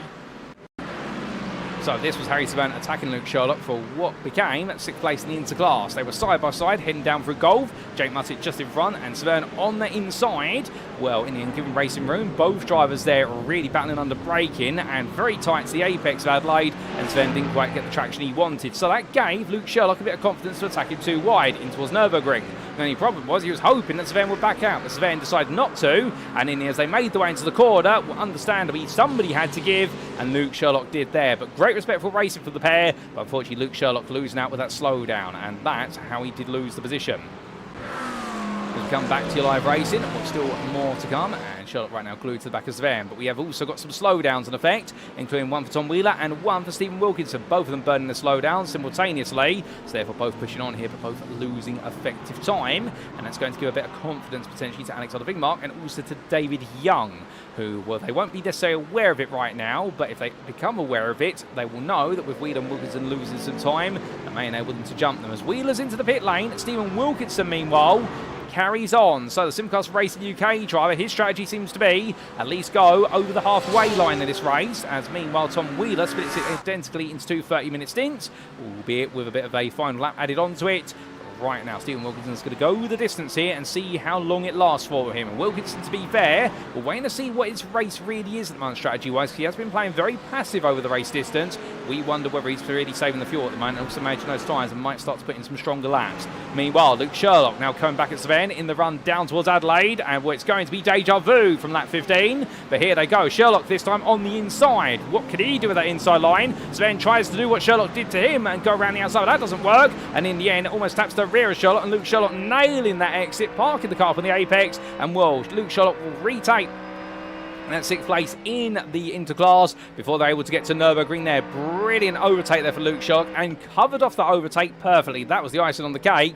But look behind, that's Martin Kenyon as they come through 180-degree bend. And well, for Martin Kenyon, this is not good news. He has caught up to an inter-battle, and the problem for Kenyon right now is he has pitted. So therefore, strategically, he is bound to be to the back of this inter-pair. He's either got to overtake them, or alternatively, he's got to soak up the time behind them. And what that will mean for him is that this man, Jordan Maymar, who he was within a couple of seconds of before his pit stop, well now Jordan Maymar, whether he knows it or not, he's got clear road in front of him. Maymar is just putting in lap after lap, and well, the previous lap from Martin Kenyon was a 37.57, so Maymar's 37.99, so Maymar has lost some time, but Kenyon could now understandably lose some time in return, and it could completely see things turned on its head. As meanwhile, a slowdown from Nürburgring chicane for Harvey Wheeler comes through 180-degree bend, and suddenly the gap to Thomas Noakes, that's going to go up to a whole second at this rate, and if it goes beyond a second, I wonder whether Noakes will feel as though he's broken the toe and therefore he'll be safe and be able to run away. We'll have to see whether that's the way it's going to play out tonight. He's still burning that slowdown at the moment. That is a horrible slowdown there. That's the best part of 3 seconds he's going to burn, I suspect. But meanwhile, oh, goodness me, that's good for Estoril bend. Was that contact there? So the back of Harry Sevan from Martin Kenyon, I'm not sure, but Kenyon does clear him. So Antti comes through as well, and Antti is pitted, so he'll be grateful for the fact that he does clear what is a bit of a bump in the road in the form of the Spectrum racing car. And well, Archie Williams comes onto the back of this now, looking up the inside. He's going to go for it. Meanwhile, so Antti up the inside of Martin Kenyon, and Williams up the inside of Sevan. So it's all chop and change here. For 20th through to 23rd, and in the end, Antti clears it all very quickly. But the question mark we have is whether there was contact between Martin Kenyon and Harry Sven. And the good news is we can bring you a very quick replay of that, ladies and gentlemen, and here we go. So this was they made the way through Estoril bend, and Kenyon here having a much better run through the corner, made his way through, and as he did so, on the inside there was a touch. Now, I think Martin Kenyon would argue he was squeezed on that apex, he committed to a line. Meanwhile, I think it might be the situation whereby both will look back at it afterwards and Pratt called it a racing instant between each other. But a bit of a contentious one at that, and Sevan immediately roaring his way out of Imola bend. And once he does so, using all the road plus plenty more, Archie Williams. Oh, goodness me, and this contact between Williams and Kenyon. And this race is all going wrong here for Kenyon right now. As Harry Sevan goes the outside, that's not going to work at all. Kenyon doesn't see him coming. And Harry Sevan right now, well, the Spectre Racing Feet Derby driver will not be happy about that. Misses braking zone, almost goes into the back of Kenyon. I don't think that was retaliatory. I think that was just heat of the moment. He's missed his braking zone, and he comes into the pit lane. As he does so, well, the Spectre Racing Feet Derby driver, he'll be grateful for the pit stop. He'll cool him down, plus the fast repair as well will just get rid of any damage to the car. But this has been a very clumsy lap for the group, and well, unfortunately for Martin Kenyon in particular, this lap has not helped him whatsoever. Championship leader in the club class, but right now, with all this playing out, well, I suspect he's lost a lot of time to Jordan Maymar, as James Connolly wants to try and find a way through. Remember, Connolly has yet to pit, so Connolly right now, if he gets ahead of Kenyon, which he's going to go for his Connolly, Martin Kenyon's race is going backwards at this point. And the 111 driver, well, understandably, this is not a happy place to be. And Connolly goes all in. At this point, Connolly does not have to just simply give way, to be fair. If they're all in the lead lap, they're allowed to fight. But the 146 UKSimRacing Norwich driver, side by side he goes. And meanwhile, surely not. I can see Thomas Noakes tumbling down the timing tower. We'll tell you more about that second. But Martin Kenyon goes round the outside of Connolly to take that place back through the Nürburgring chicane. So Martin Kenyon holds 5th in club. But meanwhile, we look to the front of the field. There is Harvey Wheeler. Surely that is not Thomas Noakes having a discontinuity, and essentially the car has broken down, and if so, he's had to retire for this race, because if Noakes has a disconnect right now, well, it's not the way that Harvey Wheeler will have wanted to take the lead this race, potentially take his second win of the season, but that could be the story. And for Noakes Sunday, the championship lead will go into the hands of Harvey Wheeler with 2 rounds to go. We're waiting to see if Noakes comes back to this. Is this a repeat of Suzuka, whereby the car is broken down, it's had to be towed to the pit lane, and he comes back out a lap down? We will see, but right now that is not good viewing if you're a big fan of UKSimRacing, and indeed not good viewing if you're a fan of racing in general, because we want to see Noakes up there with Wheeler. We don't want to see his car out of it, but I think that Ferrari is gone, ladies and gentlemen. But meanwhile, we've got battling here between Tim Probert and Carl Roy, and Roy's been very gradually catching up to Probert over the race distance, and also make the way on through. On lap 21, they swap the places on around. In fact, these two have been back and forth non-stop, and Roy right now trying to look for a move up the inside then to turn 14. That's a bit brave to try and look for it like that. And I think in the Nutsball trying to psych Probert into a mistake of thinking about throwing the steering wheel open, and not been any closer and made contact. I think it would have been a mistake under braking from Roy. Coming down towards Licey Bend, no change at least for now, but meanwhile, this is how they changed positions earlier on. So this was Carl Roy chasing after Tim Probert in the run out of Estoril Bend on lap 21. As they made the way down, well, went to the outside there. Probert coming across into Gulf Bend. Into Adelaide they went. Roy tried to beat the McLaren on the brakes, but McLaren just as strong and went all the way around the outside. But Probert, with the better traction, that McLaren was able to retake that position in the run towards Nürburgring, and Roy was never going to fight that on the inside. So with that, ladies and gents, we come back to your live pictures, and as they do, well, we do say hello to Lucas Mitchell there, and, well, not quite sure what a gimmel is. I'm sure you'll be able to let me know if you can give me a description. But, meanwhile, as we do say hello to Mikey Stewart on screen with the Access Sport with Sim Coach driver, he's got Hayden Young for very close company behind, and right now, will Young be making a move? And, in fact, we said earlier on to keep an eye out for Hayden Young, and right now he's absolutely can close that gap down. Making his way up through the chicane there and in towards 180-degree bend. We jump aboard with the Sendit Racing driver. We're coming out to the corner right now. The Sendit Racing machinery staying nice and close. They're tucked in behind that BMW. And for Mikey Stewart, well, this is not the way he's wanted the race to go. It really has come back to Hayden Young. Of course, there's always the question mark as what has Stewart been doing for the last 10 or so laps when Young has been gradually closing on him. Some would say that, well, that's a big mistake there. And, well, I was going to say he's been saving the car and saving the tyres, but not quite like that as Hayden Young makes that move. And, well, can he get it done up the inside now towards Licey? Two either come down the hill. Young on the inside. It's going to be short on the outside. Young's got the line here. It is short. He's got this done now. If I was Mikey Short, I'd go straight into the pit lane at this point. I wouldn't fight it. But he's going to fight it. And in the end, they're going to run out of space. And, well, Mikey Short hops over the curve. He picks up a slowdown for it as a result. And Hayden Young will take the lead into class. But I don't think Mikey Stewart will be too impressed by the fact he was squeezed up onto the curb. Now, some would say, well, surely he would have given out away on the outside there. Well, the theory would be, yes, you perhaps would at this point of the race. But in the heat of the moment, Mikey Stewart wanting to hold on. And it hasn't worked out for him at all there. And in fact, he's now got Casper Rotner between the pair of them. So the Pro Driver has jumped up. So change position there, and understandably a very important one for the interlead and Hayden Young. Keep in mind, of course, that for Young, he's yet to take a win this season, whereas Mikey Stewart has had 3 of them. Well, taking his first win in a showdown round, that's going to give him an absolutely huge plethora of points. Thomas Pugh chasing after Fotis Catcher. Still more to come between these two as they roar the way down towards the hairpin. And once they come charging on down in towards the braking zone, will it be here? And, well, the 352 driver not able to find a move at all, at least at this time. And up towards the chicane, meanwhile, well, Katios just making sure to manage his race as best he can. Of course, in a Corvette that we believe has got some damage on it. Thomas Pugh really coming alive there through the chicane, but both picking up slowdown penalties for cutting the course. And they'll see their races neutralised for a brief moment, which will be a little bit frustrating to both. But understandably, who burns the slowdown the quickest? And I think it's going to be Thomas Pugh who gets it done, or the most tactically, you could say. And we're looking at the move here towards Imola. So Katios is going to have to go defensive outside to inside. Pugh inside to outside. He's going to try. And we'll see why they're going in. And Idiot Thomas Pugh finds the runoff area. He's allowed to take that. That won't give him a slowdown penalty. It just gives him an off track. And Fotis Katios will take that place back in the end, but makes it a little bit deep there through the Circuit de Nevers Bend. And coming down the hill now. Well, here comes Pugh looking around the outside again. Onto the brakes he goes. And is it going to be up the inside? He's going to try for at least. Katios now will roll deep there as Pugh goes very high on the curb.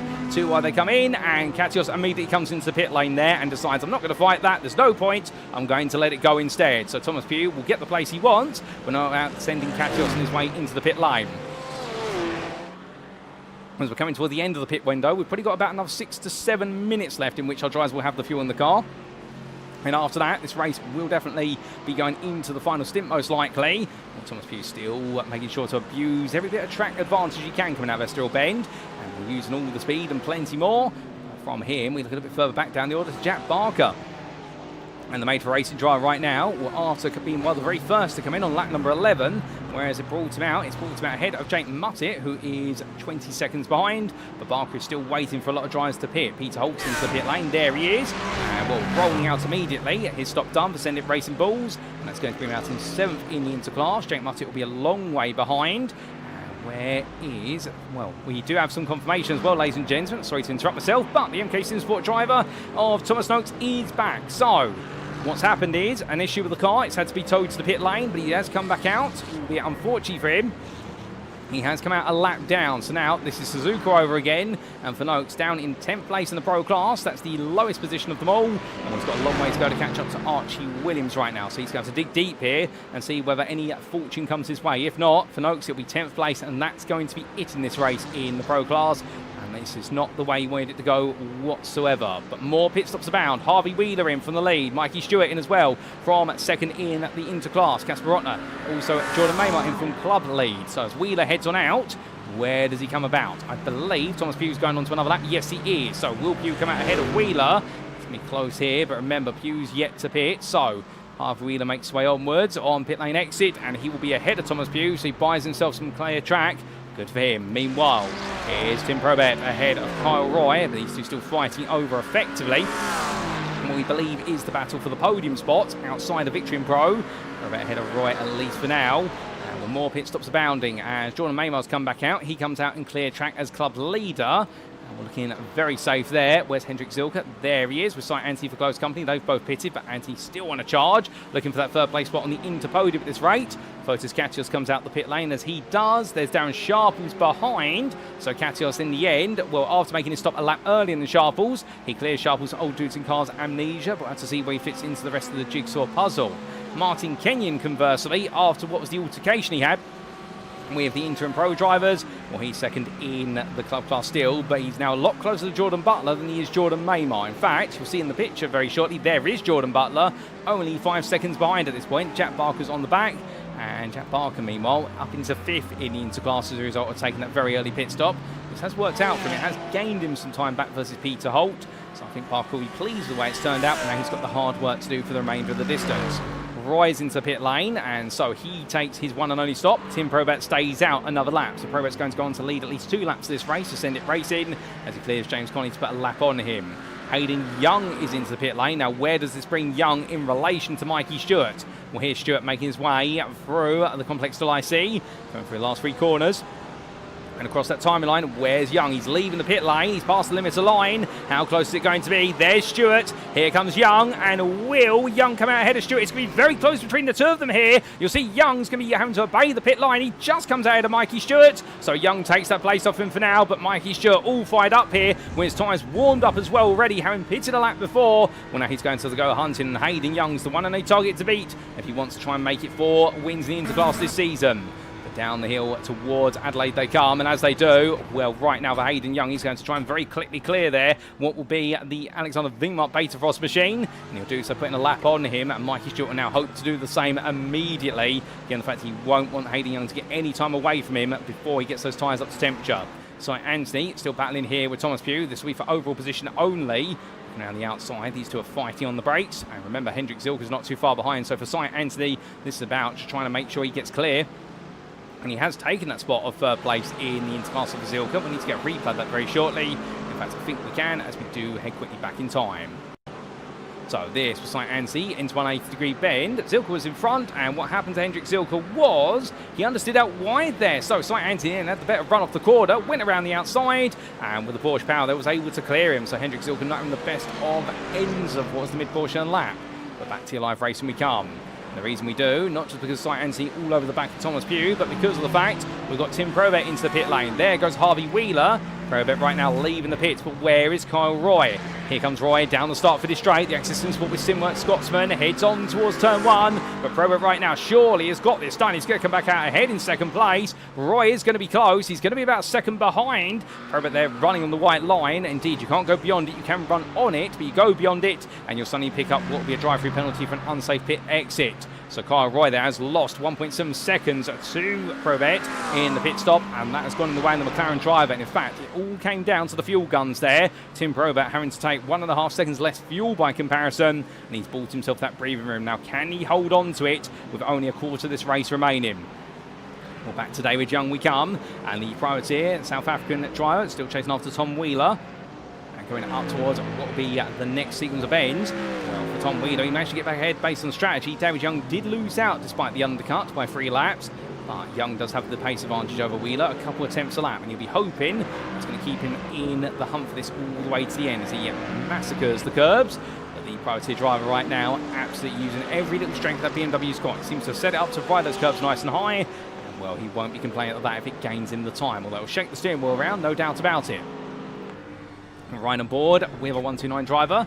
Goes the nice cutback there coming out of Estoril Bend. That's going to give him a better run, but he understeers a little bit wide as a result of the dirty air coming off of the back of Wheeler's Mustang. But still, he doesn't pick up a slowdown. He starts to gain the ground now. 2 attempts it is with only about 400 metres before the braking zone. Looks the inside. He's going to try and go for it, but the answer will be no, surely. And for David Young, well, he's showing his fangs. He wants to make this move, but right now, Tom Wheeler sees it coming and says, well, you can try it, but it's not going to work out for you if you right from that far back. I somehow get the feeling that David Young is definitely thinking of going for the send at some point in the near future. But as he stays behind just for the brief moment, we come back to Thomas Pugh. And well, he was definitely chasing after Max Wheeler for 5th place in Pro, but for the Access Sim Sport Sim Coach driver, right now he's got a bigger problem, which is the 2 Inter drivers behind as they go through turn number 1. Well, going all the way through the opening bend. And so Anthony right now and Hendrik Zilka just behind. Well, I think that for Zilka, he'll be hoping that if you could just keep Anthony back a little bit, or so Anthony can make a mistake like that, which is run a bit too wide at Estoril Bend, and that's suddenly going to bring the Welshman a lot closer to him. Although Anthony does have, was the saving grace of the toe of Pugh's Mercedes, but it's not going to keep him too safe there when you've got another V8 coming up behind. We're down towards that braking zone they go, and as they do, Anthony hard on the brakes, and well, just making sure to steer clear there. And well, in the end, the camera making it look a lot closer than they actually are. The 4 attempts to the gap between Anthony and Zilka behind. And we do take a look at those class standings right now as all the pit stops are complete, and we're waiting to see what we'll find in the remaining laps of this race, and can anybody make some final progress. We have a bit of difficulty and a bit of regress meanwhile for one driver, and this is Ryan Littlemore, who had a bit of a spin only moments ago. Ness was making his way up through the lower ring chicane of the Averso Fast by 3-wheeler race drive, went onto the brakes into 180-degree bend, and the rear of the car just let go and rolled it out there. Did he avoid the barrier? He just about did so, but did make his way to the gravel trap there. And a frustrating day today for the Averso Fast by 3-wheeler racing driver. But that mistake means he's definitely relegated to 10th place in the club class at this time, as we have unfortunately lost in this race Harry Sever. Now, he was involved in a bit of a big incident on lap 25. We are going to get a replay of that very short. In fact, I think that replay is coming up now to explain. So this was Harry Sever after what had been elbowed around a little bit in his altercation with Martin Kenyon earlier on. Came down towards the hairpin for Spectre Racing Feet Murby, went onto the brakes, and it looks like the brakes didn't fully go on there. So I think in the end he's had to tow to the pit lane for a brake issue, and that's how Harry Sever's race has ended. So brake failure there for Sever, and his race all over. But still, Hayden Young is the man we come back to live on pictures as Lottie Ventures definitely cheering him on right now, and Hayden holding on. 12 minutes to go. He's got this lap plus most likely another 6 more, and Mikey Stewart a second behind. That's the battle for your club lead. As all that's getting a little bit contentious there, as that's Cole Roy trying to make his way around the outside of Ryan Littlemore through 180-degree bend, and suddenly for Roy, well, he found the outside, but he found Littlemore going very deep into the corner. So battle for overall position. This is not what Hayden Young wants right now. He wants Cole Roy to be away from him, because otherwise he's got to try and put a move on him. And with Mikey Stewart within distance, when Casper Rotner closed up as well, right now for Kyle Roy and Hayden Young, this race has suddenly had a bit of a complicated turn to it. Let's wait and see if the Access Sim Sport Simworks driver can hold on for a little bit longer as we look back from the rear of his car. We're going defensive there, coming down through chicane in towards what will be the complex that I see. And understand, I think his full process at the moment is at least force the 2 Inter drivers to stay behind and make sure you do not lose that 3rd place. Oh, the car swaps directions on him. It's into the barrier for Kyle Roy as a big clatter comes up with the clamour of the car. It all goes wrong with the Access Sim Sport Simworks driving after a small incident at 180-degree bend. It's a big bump with the barrier there for the Scotsman, and now 3rd place in the Pro Class goes to Casper Rotner at this point, with the gap that's going to be between him and Kyle Roy and the damage on Roy's car. Surely now this is going to be a formality for the Dane, and indeed what a formality it would be. And to put this in perspective, he is yet to take a podium this season, let alone finish inside the top 5 on a regular basis. Well, suddenly a 3rd place could be on the cards here, and it'd be a huge result if so.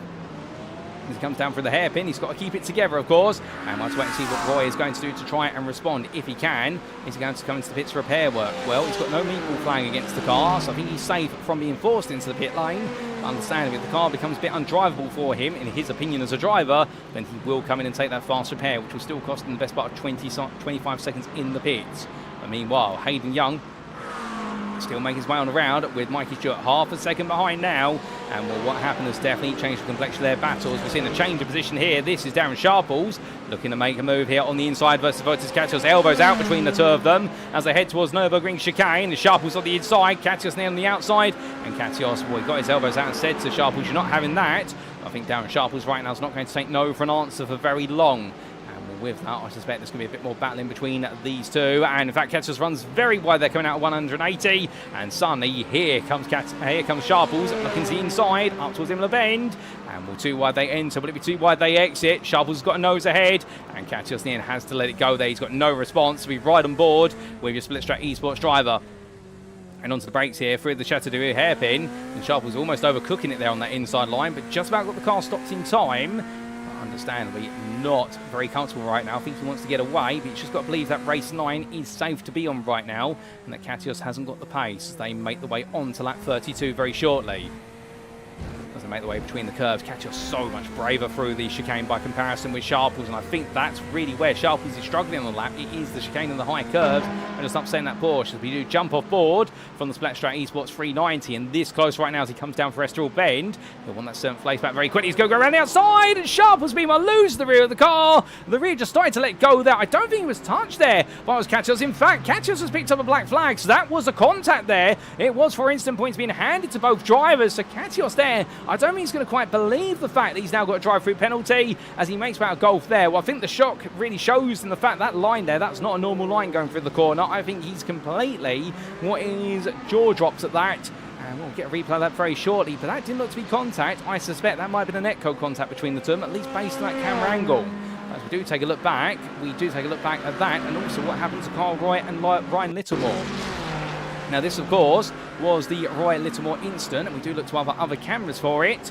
And well, Roy was looking to go around the outside, so Littlemore in the end, well, he panicked there, touched the grass, and Roy, to be fair, did everything he could to stay within track limits and go around the outside, but that's what brought Hayden Young into the mix. But then a little bit later, we had this, of course, for Carl Roy going through the Lycée chicane, and well, he had got back ahead of Hayden Young, but went through, and well, he took the curb way too high to enter it. As he made his way out, the car swapped directions on him and went straight to the barrier. And then subsequently, we had this for Darren Sharples. Now, do we have an alternative camera angle here to see what happened? They made the way down. Sharples trying to hold that inside line, and the rear of the car did let go there, and I think that's netcode contact that has given the black flag to Votis Katios, but Sharples looked to have already lost the rear of the car coming through the corner before Katios was alongside. A very odd one, that one, and very unfortunate for both drivers, but particularly you've got to say for Votis Katios, he's going to give that place back for a drive-through penalty, basically scratching his head wondering why he got it in the first place. So I think he'll feel as though there was no contact. He probably never even felt a touch. I think I'd agree with him there, but still, that's what the camera angles will suggest. Of course, the stewards very may have plenty more angles to look at, but speaking of this, we've got an angle now on site, Anthony and Thomas Pugh. These two have been brewing up for a battle for 9th place overall for the best part of the last 6 laps, and Anthony's going to make that move this time on Pugh. Will we see Thomas Pugh come back at him? And Anthony wants to keep the pro drive between him and Hendrik Zilka, who's now 2.5 seconds behind. There is Zilka coming up behind Ryan Littlemore and looking to make a lap on him. Well, Littlemore there on the inside. He's going to carry way too much speed into the corner, and it goes more sideways than straight there for Ryan Littlemore, and another moment of frustration. But with the battling overall, we've got battles in class to look at. We've got a battle for what we third place in the club cars, Jordan Butler versus Grant Miller, and right now for Jordan Butler making a complete mix-up of the chicane there. You can see the car didn't look too straight coming through, and Grant Miller tries to go around the outside, only to go a bit deep, touch of the marbles, and Miller's going to work at it again as we ride on board with your 180 driver.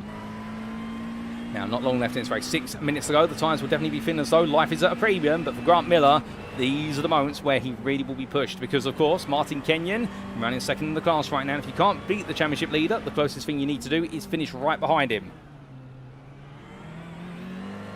As he makes his way out to the bend, the Phoenix Racing red driver staying close here, but where can he attack Jordan Butler? Well, he's going to try and make a move here down towards the hairpin, and Butler there, I think, in fact, missing a gear and coming down or hitting the rev limiter at least, and Miller goes up the inside. Butler's going to try and hang around the outside. and to continue the defence, but it's not going to work, and Grant Miller will take that place, and I think Butler just simply hit the rev limiter in what would have been, I suspect, 4th gear there, because you can see the car just suddenly lost all power, and it got it all back immediately, but Butler's going to come back at Miller all over the back of him like a bad rash as they go in towards Estoril bend, but Butler really struggling for grip there in the dirty aero wash over the back of that McLaren, and Butler does get it together, but not without running a bit wider on the exit, but just about keeping it on the road. Butler right now, one thing, he's been a bit shaken by what's happened as he powers his way up towards what we turn at number 5. In towards Adelaide bend he goes. Does he look for it on the brakes? No, he stays behind. So no way in here for Jordan Butler, and I think that 3rd place has just slipped out his grasp and completely rides the apex curve of the hairpin. He picks up a slowdown for that as well, and for Jordan Butler, this is going from good to bad to backwards, but he's got a long gap to Tom Wheeler, to be fair. So he's lost 3rd, but he's at no risk of losing 4th place in the club class, at least for now. But one of the big question marks is what's happening between Young and Stewart. And well, the good news for Hayden and Young fans is that Mikey Stewart just picked up a slowdown penalty coming out of the final chicane. So Stewart's gap to Young is now going to grow a little bit, and with Casper Brotner behind, well, Hayden Young will probably be hoping that Brotner can be a bit of a nuisance to Stewart in that battle for what will be the Inter win. But as they head up towards what we Adelaide, Mikey Stewart's still trying to burn that slowdown. I suspect he's going to try and burn it into the braking zone for Adelaide hairpin. He's running out of time to do it, and if he doesn't do it soon, it will be upgraded to a drive-through penalty. And there is Casper Brotner diving up the inside. He sees the right on the wall. Overcooks the braking zone a little bit though, but the old Duty Cars vintage driver definitely making a classic lunge and does just about hold it together. And he's going to make the move for full place there as he now heads in towards the chicane. But looking further back, Jordan Maymar, Max Wheeler and Cy Anti together. Here comes Cy Anti looking up the inside of Max Wheeler. He wants another overall place here. He's not done yet as Cy Anti. And well, Jordan Maymar goes deep there by design to make sure that if Anti overcut the braking zone, he doesn't get tapped on the rear. But not quite so there. And Cy Anti making an absolutely smooth move for 8th place overall. How much further can he go? Can he go to 7th versus Jordan Maymar? Well, Maymar doesn't gain anything by holding 7th, but the Supercross Racing UK driver, I wonder if he'll let the devil on his shoulder take over a little bit and say no fight for every position. Well, he won't be fighting for it if he goes deep there, and Cy Anti's going to be on his inside. And the first mistake of the day, really, from Jordan Maymar, as Alexander Wingmark steps aside for all of them coming up through. And we're to be free wide, they hand up towards Imola, and that's going to be Max Wheeler on the outside, Anti in the middle, and Cy Anti will gain the place. Max Wheeler comes on through as well, but Cy Anti takes 7th place there, and goodness me, Jordan Maymar backing out, and now here comes Thomas Pugh. Does he go for a move? The answer is no, he stays behind, but trying to say to Maymar, well, if you could politely step aside, I'd really appreciate it. And Jordan Maymar lifts off the throttle there on corner exit and lets it go, knowing that Martin Kenyon is still 17 seconds behind. And well, there is Martin Kenyon for perspective. He just made his way out through Imola right now, but Jordan Maymar is in a very comfortable position to take that club win. Battles are plenty out there. Jake Muttett still chased after Luke Sherlock. These two fighting for 7th place. So in the end, well, Jack Barker has actually been passed by Peter Holt off camera. Can we get a replay of that? I think we can. But these two fighting over that 7th, and Holt and Barker have left them behind. And Harry Savern's retirement means that their freeway fight for what will be 7th place is now a 2-way fight. But with that, we take a look back at the Holt versus Barker battle. And this was Pete Holt making his way onwards as Jack Barker, in contact there with Ryan Little when it sent the car sideways, and in the end that is how Pete Holt took the position. So it was aided there by a bit of contact with Littlemore, and for Jack Barker he'll be a little bit frustrated at that, but understandably in the heat of the moment Pete Holt just simply seized the opportunity to take a place. But back to your live racing we come. And 2 minutes left on the clock right now for this man, Max Wheeler. Well, he's got one more, not Max Wheeler, my apologies, Harvey Wheeler. I've got Max on the brain for some reason today. The Aversa Rapid by Free Wheeler Racing driver is Harvey Wheeler, your leader. Well, with one lap left to go here as he comes through the last 2 quarters, you'll see the white flag being waved. Well, for Harvey, the youngster, the youngest member of this grid, it is going to be 2 wins back-to-back the next time around. Tim Probert currently running in 2nd place, and after it all went a bit backwards for Carl Roy, well, right now he seems to be set for this, but who is going to be 3rd overall? Well, Hayden Young right now with Casper Brotner and Mikey Stewart behind him. He seems to be secure for that interlead. Just one more turn of the circuit, he's just got to get it home. But Archie Williams and Votis Katios, they have swapped places quite recently, and well, right now Archie Williams, he's got Katios closing and he's got slowdown to serve, so it's not over yet in their battle. Does seem like this will be a battle for the scraps of the points. It'll be for 8th in pro, if so. And meanwhile, Jordan Maymar, as he goes on to his final tour of the circuit today, the Supercross Racing UK driver still the best part of 20 seconds ahead of Martin Kenyon, and looking very secure for his 4th club win of the season, and one that's worth 50% more of the points. But here's Kenyon right now heading towards what will be one more lap as the Lamborghini driver makes his way between the curbs. Right now, all he's got to do is keep it together. It will be another podium, but it won't quite be the result that he's been wanting as he heads on to that final tour. Grant Miller, meanwhile, a bit further behind, he's gradually closing on Kenyon, but the pace right now, it's not going to be enough given the amount of time remaining, so therefore third place is the best he could achieve in club today. But as we do see Wheeler rolling his way through the quarters right now, not too long left to go, no doubt about it. And all the battles do fall silent, as here's Tim Probert, and he's definitely made up some ground on Wheeler, but for Harvey Wheeler, I think he's been managing this race, and as the checker flag gets ready to wave, once Suzuka, it was a day where he had to make 3 recoveries to take victory. Here today, technical issues for Thomas Noakes, but not so for Harvey Wheeler, and he makes it back-to-back wins at Magny-Cours in France. What a drive for the Adverso Rapid by Wheeler Racing driver, 10 seconds behind. It will be a season best performance for Tim Probert for SimRacing Racing, taking home the run-up spot in Pro and overall. Hayden Young will come through to take his first win of the season in the interclass, and for a first win, it's worth plenty more points than normal ahead of Casper Brotner and Mikey Stewart. 5th overall will take the run-up spot in the interclass. Kyle Roy comes on home in 4th place in Pro, 6th overall, knowing it could have been a podium today if it were not for that unfortunate instant. Anthony, meanwhile, he's fought his way through the field after a difficult start to the race. It was looking backwards, but he's made his way forwards. It's another podium for the UKSimRacing Hamilton driver in the interclass. And Max Wheeler, Thomas Pugh, and Jordan Maymar, 10th overall. It's his 4th club win of the season. And the Simcast Racing UK driver knows he needs all the wins now to the very end of this championship. Hendrik Zilker 11th, and then Martin Kenyon. Well, he's got a bit of time to come through as he rolls his way between the corners. But for Martin, it's been a challenging day today, and the Pistep Racing driver has to settle for second in club. Header Darren Sharples, Pete Holt, and Jack Barker who rounds off your top 15, who slipped to 6th towards the end in Inter. Grant Miller comes along in the final spot of the club podium, knowing the fighting was all around him today, but not for the podium positions beyond 3rd. Archie Williams will take 17th, and it'll be Jordan Butler just missing out on the club podium, but 4th place there for the Spectre Racing Feet Simworks drive. He'll be proud of that. Luke Sherlock in the end did get the upper hand versus Jake Muttett in their fight for 7th place and 19th overall in Inter. And then we do see Fortis Katos fend off Thomas Noakes. And well, for Thomas Noakes, you've got to feel for him. Another day where a great result has been taken away due to the issue with that Ferrari. Tom Wheeler in the end in 5th place in club.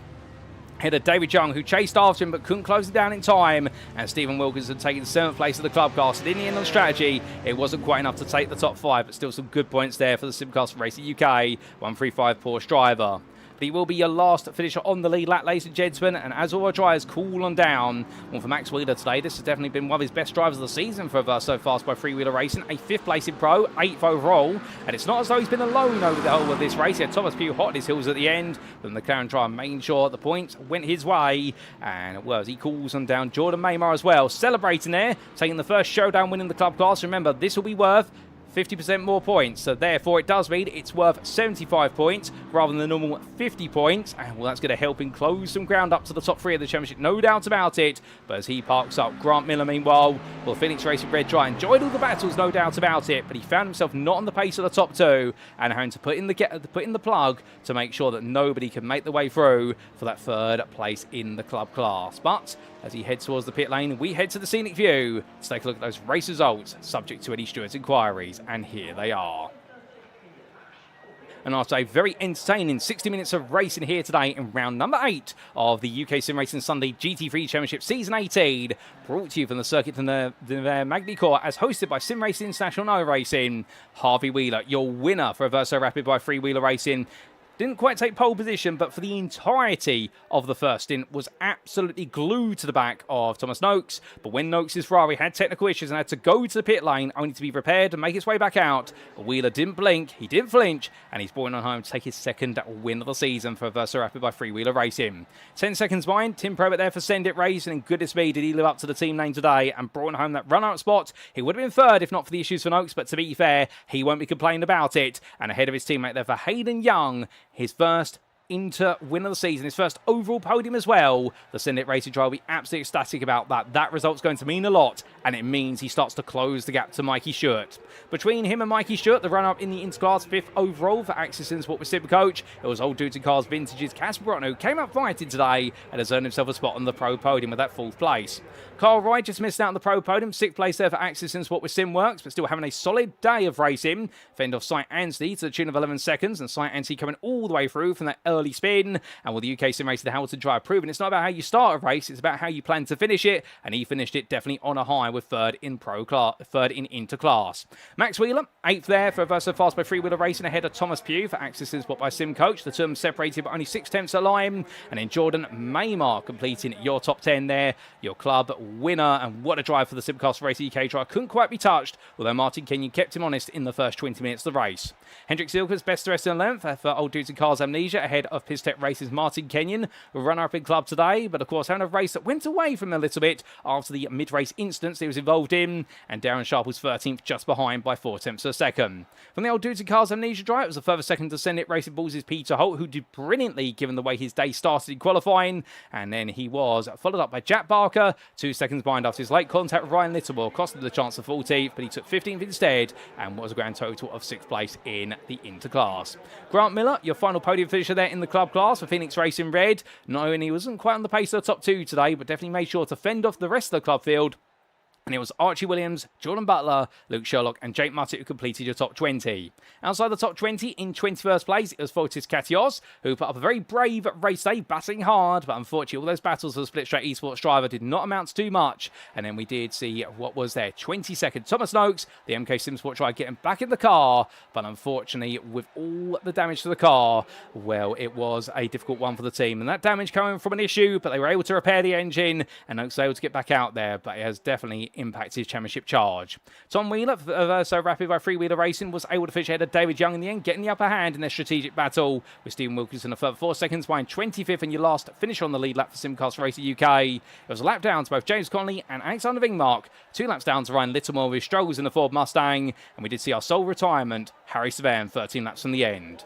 But meanwhile, coming to the class finishing positions, because this is where the points are made and paid. And as we can see, starting with the pro class, Harvey Wheeler for Versa Rapid by Freewheeler Racing, bringing on home his second win of the season by 10 seconds ahead of Tim Probert for Send It Racing, a season best result for the Briton.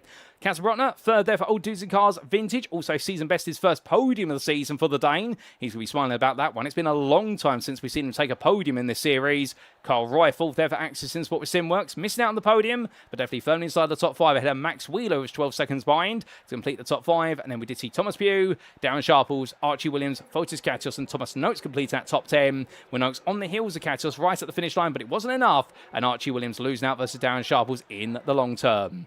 Meanwhile, in the interclass, well, the story was today, Mikey Stewart led the way before the pit stops, but Hayden Young got the upper hand after the pit stops, and the Send It rated driver taking that win by 2.6 seconds in the end ahead of Stewart. The Access Sport Sim Coach driver, 9 that he's lost some ground, but at least he's still your championship leader, and Cy Anthony, 19 seconds behind there, completing the podium, but the UKSimRacing Hamilton dry. He's having such a great resurgence of form since the midway of the season. Could he potentially go on to take more wins before the end of it? Well, the Welshman followed up there by Old Dudes and Cars Amnesia's Hendrik Silk, who just missed out on the podium, but still 8 seconds behind. He was comfortably ahead of Peter Holt, who completed the top 5 of Send It Racing Bulls, and were 2 seconds behind him Jack Barker for Made to Racing, before the field was rounded out by Luke Sherlock, Jake Muttett, and the unfortunate retirement of Harry Severn for Spectre Racing Feet Murby. Then to the club class we go, and here we can see in the third tier of our classes, Jordan Maymar, his 4th win of the season for Simcast Racing UK by 21 seconds over Martin Kenyon for Pistech Racing. But that gap wouldn't have been as pronounced perhaps if Martin Kenyon's altercations had not played out the way they had, but still Jordan Maymar looked to be untouchable today. Grant Miller, third there for Phoenix Racing at Red, 5 seconds behind, but 13 seconds ahead of Jordan Butler, who chased him for the podium early on, but lost out in the late stages. But the Spectre Racing Feet Simworks driver was comfortably clear of Tom Wheeler for Versa Rapid by Freewheeler Racing. Wheeler completed the top 5 ahead of David Young, and Stephen Wilkinson slipped to 7th, but was ahead by a lap of James Connolly and Alexander Vingmark. And then behind the Beta Frost drivers, 2 laps down to Verso Fast by Freewheeler Racing's Ryan Littlemore. But with that, ladies and gentlemen, that concludes our racing here today from the Circuit de Nevers Magny-Cours. But it doesn't quite conclude our broadcast because, of course, with this being a live broadcast, well, we can offer you post-round interviews of volunteer drivers, so we're going to step away for those interviews, and we'll be back in approximately 5 minutes' time to bring you those interviews from our drivers and get to hear what they've got to say about what's definitely been a tough race today.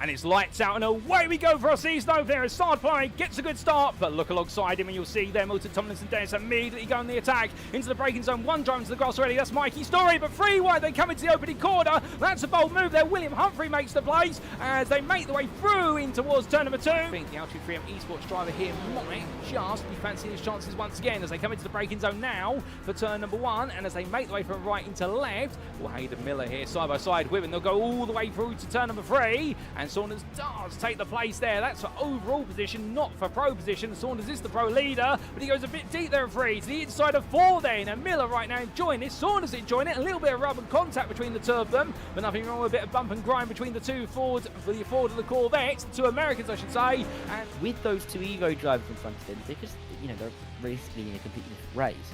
They're just a barrier up towards the likes of Rubino and Wendling. Oh, there's Rubino going off the road, and here comes James Bostock, past 1, past 2. This is a great little move from James. Oh, and look behind him as well. Hardy up high, he decides to come back down low.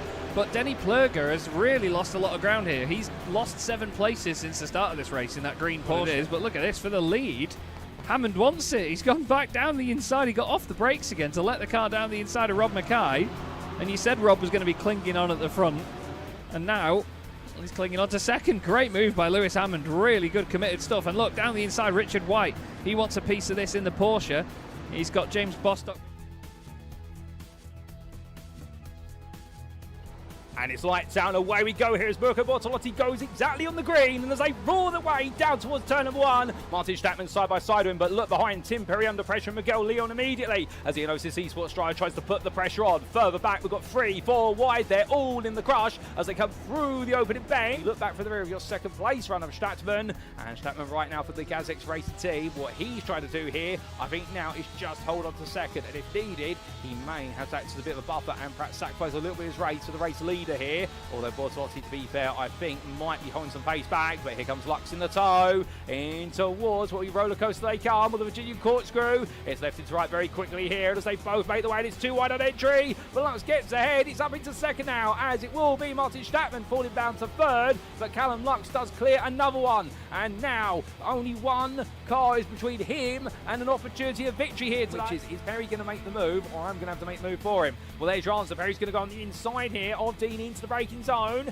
Edwards gets to watch it from the popcorn seat view. Perry there being 2 wide on exit. Dean's going to try and hang around the outside. Does Edwards think about going up the inside as well? He gets himself ready for it in case there's contact, but there's not. Perry there being fair. Dean tucks back in behind. Lovely move there from Tim Perry. And I think meanwhile Beardsworth will hope they don't get close up in time as Beardsworth's going to look up the inside. He goes all in, and it's from very far back. He gets it stopped, however, and Beardsworth there nails the move, but Tillerson's going to come back at him up the hill. Does he go in on the brakes here? This is bold to do it on the inside. No, he does not. And Brian Beardsworth at the end, he gets it wrong. He goes out wide at turn number 6. Tillerson's going to be 2 wide with him, but 2 wide they're going to turn 7. Tillerson goes on the switch back there. 9 is no way through, and in the end they come down towards turn number 8. Well, there Tillerson backs off. He lets Hutchinson go around the outside, but is it the right call?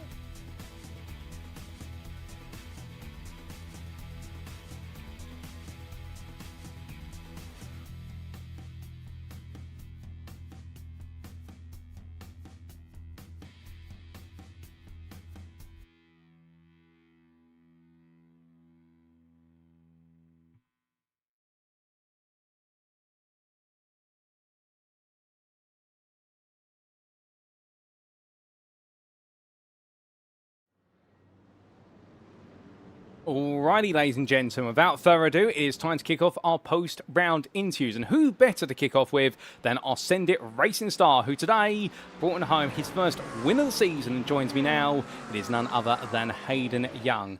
Hayden, good evening to you. And, well, the thought of first win of the season in a showdown round, that's got to feel very special. That was good. I enjoyed that one.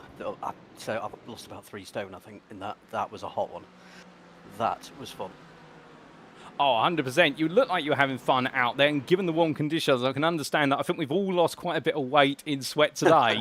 But coming into this round, of course, pressure's been on you a little bit. The last couple of rounds, you've had podiums aplenty, but you've never had that first win quite come to you. How's that been to deal with? Because you've been in winning positions, and it's just slipped out your grasp. Yeah, I've just been unlucky. I've been unlucky on some of them, and it just seemed to, I don't know. I genuinely don't know. I come in the air, I thought, I've got okay pace. sort of, I can be in the top 3 maybe, but yeah, I felt really good. In the race, I thought I'd had the race pace more than the qualifying. I can't stand qualifying. So. Now, to be fair, we do have to cover odds to your qualifying state at Magny-Cours. 10th overall, 3rd in class. A respectable lap, to be fair, but was there a bit more out there?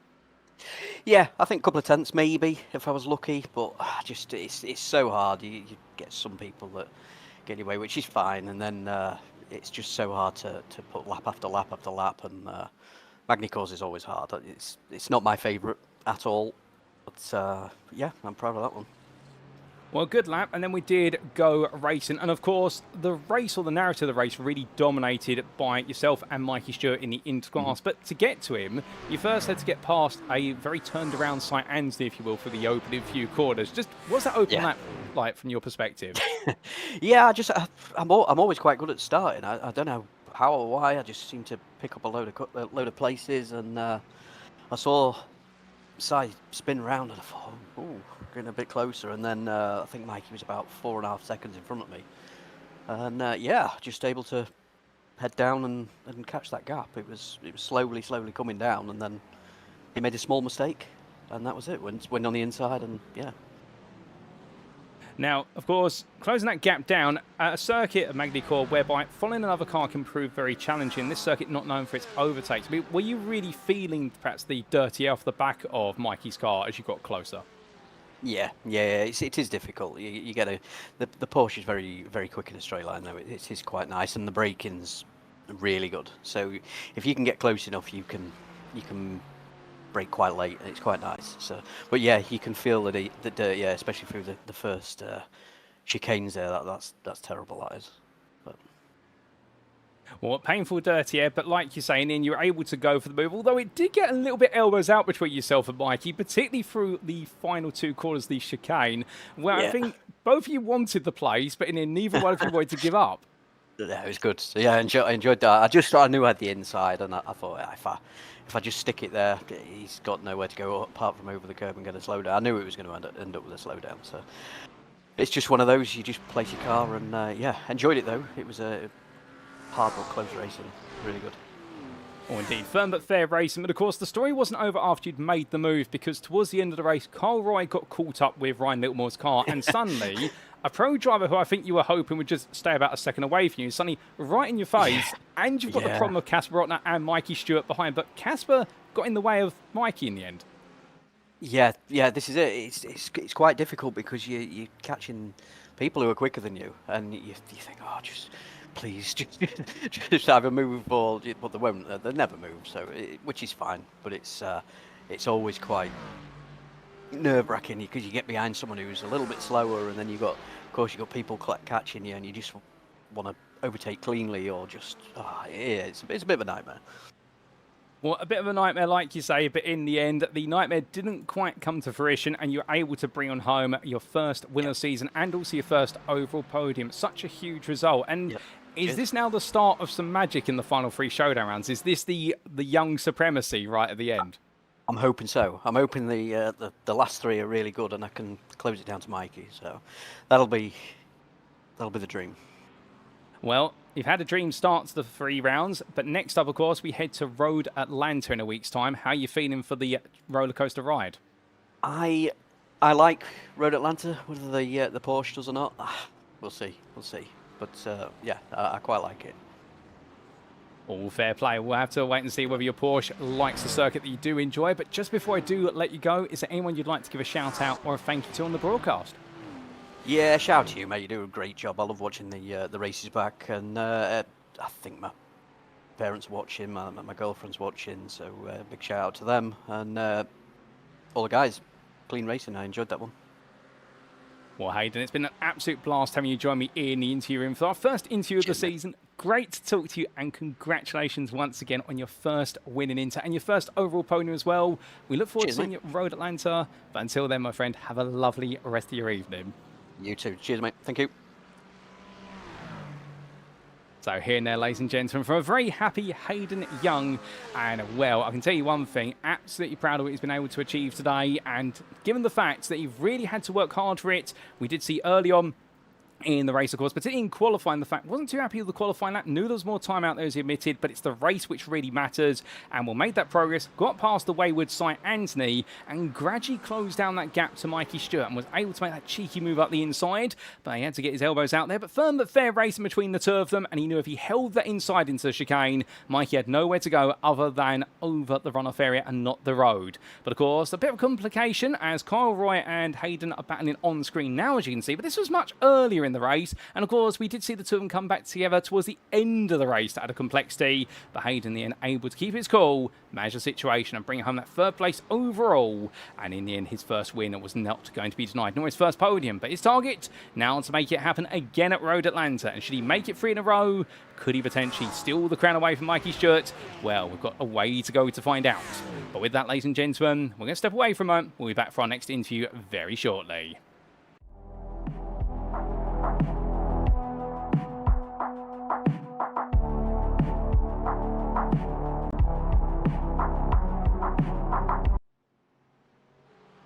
And so, ladies and gents, we now head to the club class to catch up with Beta Rost Alexander Vingmark, who joins me in the interview room.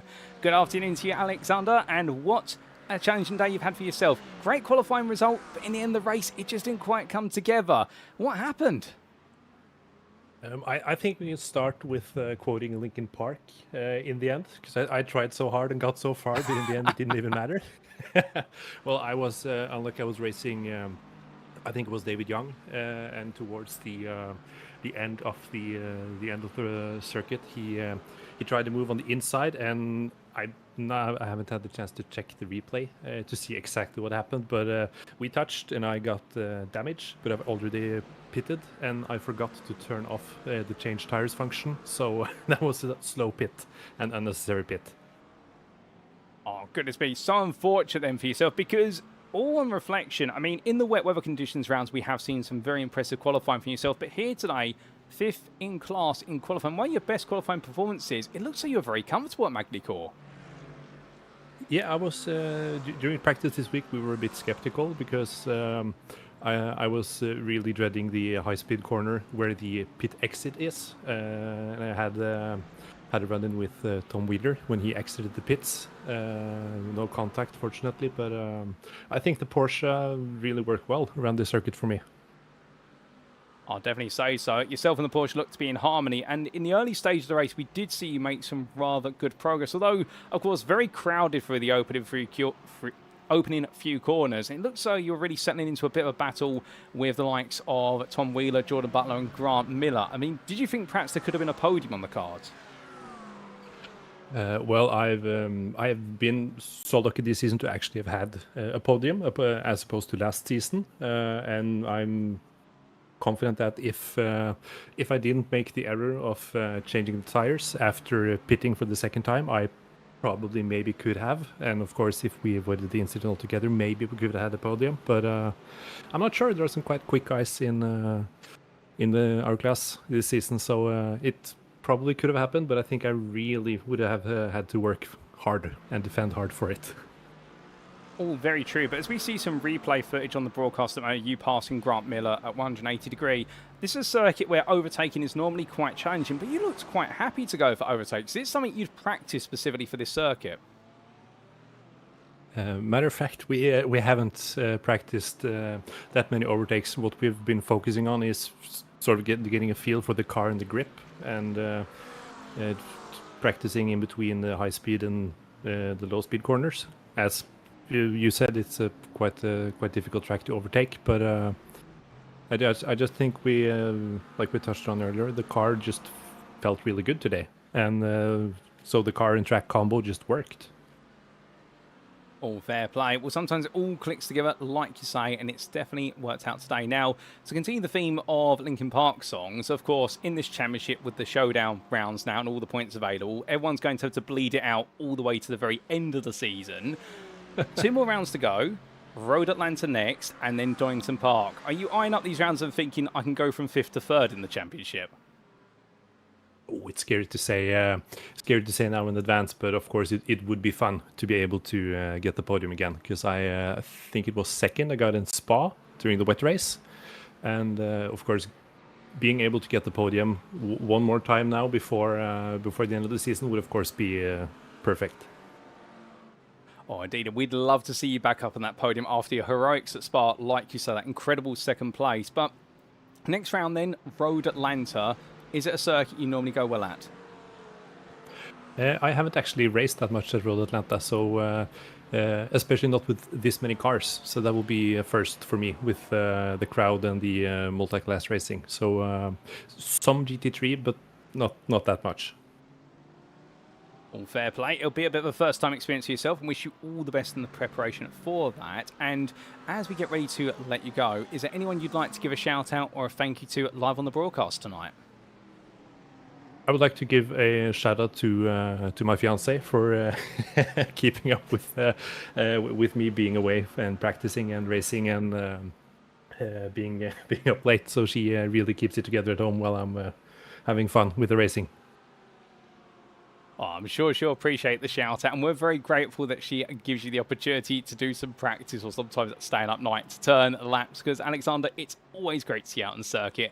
Didn't work out today, but still, well done on making it all the way to the finish, and hopefully at Road Atlanta we'll see things come up shining for you and that second podium of the season can be achieved. But until then, thank you for your time this evening, and well done once again.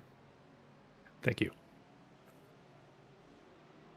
So here and there, ladies and gentlemen, from Alexander Vingmark. Great to chat to him and get to catch up and hear about how he has been doing. And well, I can tell you one thing, it has been one of these days today whereby he's definitely got the aspirations to have another podium. And I do like the fact he's starstruck by that second place he took at Spa-Francorchamps, and in a very positive light, really talking about the fact that he wants to be out there again, and he believes he's got it. He's really getting used to this Porsche. It's clicking with him, but today things just didn't click together. And we saw the replay footage you've seen here, battling with Grant Miller, battling with someone who's right in the thick of the contention for the top of the championship and club. When he's battling with that, he's battling with what is podium finishes, and it just needed to go his way today. It didn't. That damage to the car, plus also coming into the pits and accidentally putting on a whole new set of tyres, really cost him all the time, but otherwise he may have had a chance for a top 5 at least. But he has to go to Road Atlanta to see whether he can pick up that podium, and we look forward to seeing Alexander Vingmark's journey continue there. But with that, ladies and gentlemen, we've got one more interview coming up tonight, I do believe, so we're going to step away once again, but we are heading back to the Interclass.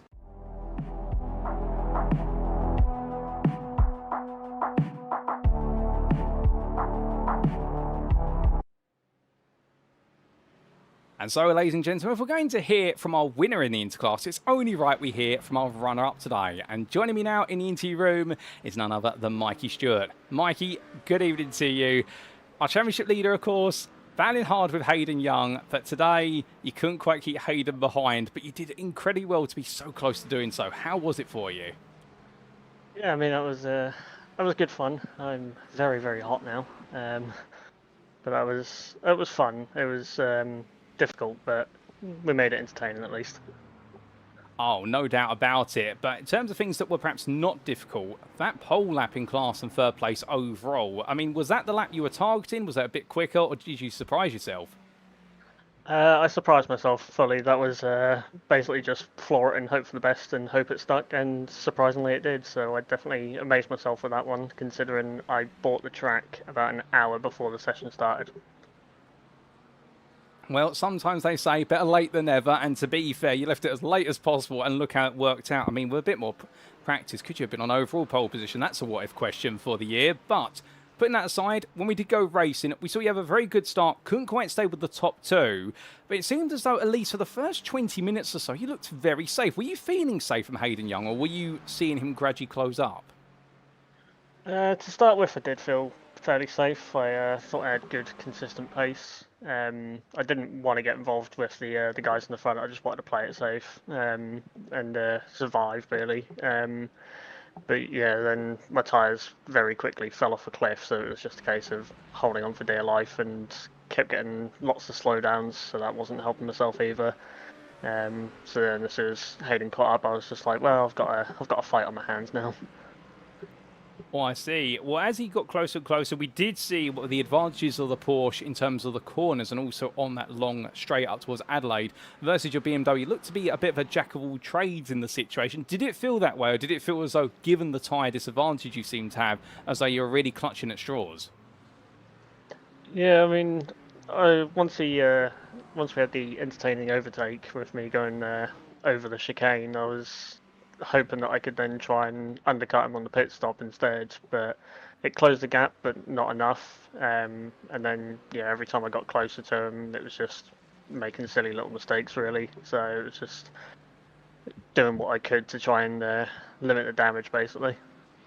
And just on that battle into the chicane, I mean, obviously, with hindsight, we can always talk about what happened. Looking around the outside there, was there not the temptation at any point for yourself thinking, well, if I'm on the outside through the chicane, either we're both going to have to really give up, or perhaps I go to the pit lane and take my strategy earlier? Or were you sort of thinking, no, I'm committed to my strategy, I'm going to fight for this position? In hindsight, I probably should have just dove into the pit lane. That would have been a safer option. That would have lost me less time. But obviously, in the moment, you don't think. It's just a case of, I need to be the car in front, and I quickly realised that wasn't going to happen coming into the chicane. It was a case of cut the chicane and get a slowdown, or probably wreck us both. So chose the safer option. Oh, indeed, fair play. And you did the safe option incredibly well, but it wasn't over because, like you say, you did catch up towards the end, particularly when Hayden did end up tripping over the toes of Kyle Roy.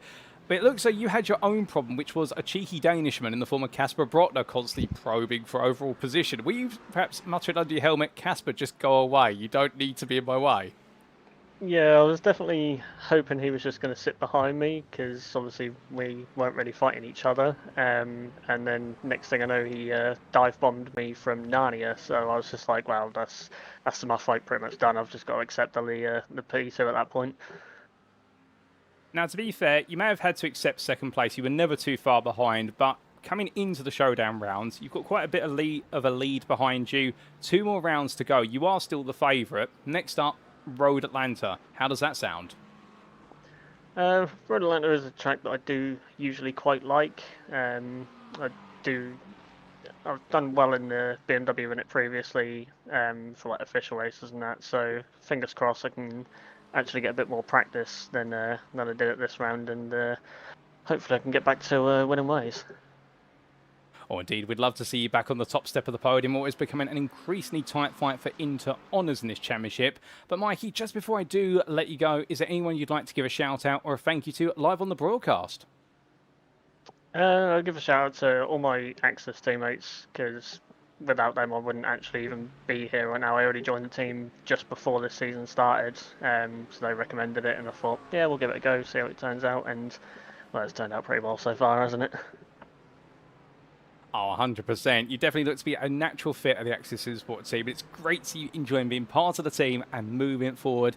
Mikey, we'll leave it there. Congratulations today on your run-up spot on the Inter podium. Not quite the result you wanted, but there's still 2 to go. There's still 2 wins out there for yourself if you can take them, and we'll see you chase them at Road Atlanta in a week's time. Until then, have a wonderful rest of your evening.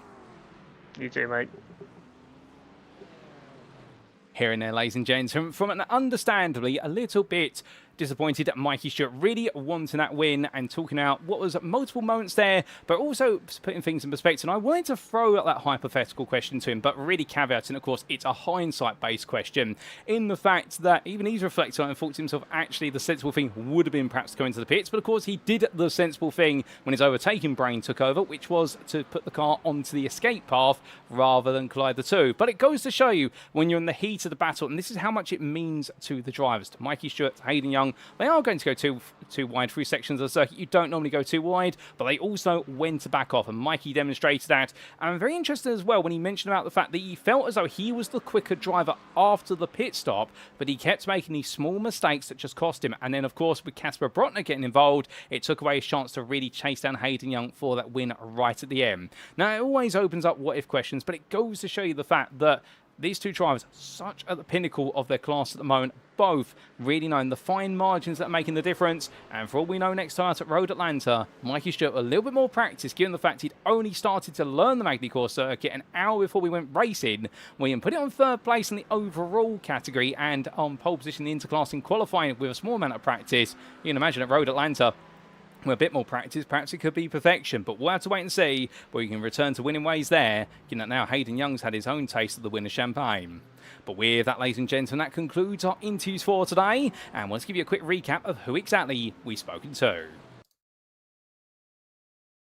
And we've had the great opportunity today to catch up with 3 of our drivers, 2 of in the interclass, 1 in club. And we started off, of course, with the interclass and Ascendant Racing's Hayden Young celebrating his first win of the season in this category and his first overall podium as well. And a huge well done to him once again. We then came to the club class and Alexander Wingmark from Beta Frost talking about the highs and lows, but also the in-sync nature of him and his Porsche 992. And today, he definitely could have been on course potentially for at least another top 5, if not his second podium of the season. But he's got to wait just that little bit longer for it. And then we came to Mikey Stewart from Axis Sim Sports with Sim Coach, and we'll talk out there the absolutely incredible pole lap set by him in the class, but also the degree of frustration with all just slipping out of his grasp right towards the very end of the race when he was chasing after the win from Hayden Young. But well done to all 3 of our drivers today for the brilliant performances, and a huge thank you to them all for joining me in the interview room. We'll definitely get some more interviews with our drivers in the remaining rounds, but until then, ladies and gentlemen, it is now time for us to wrap up.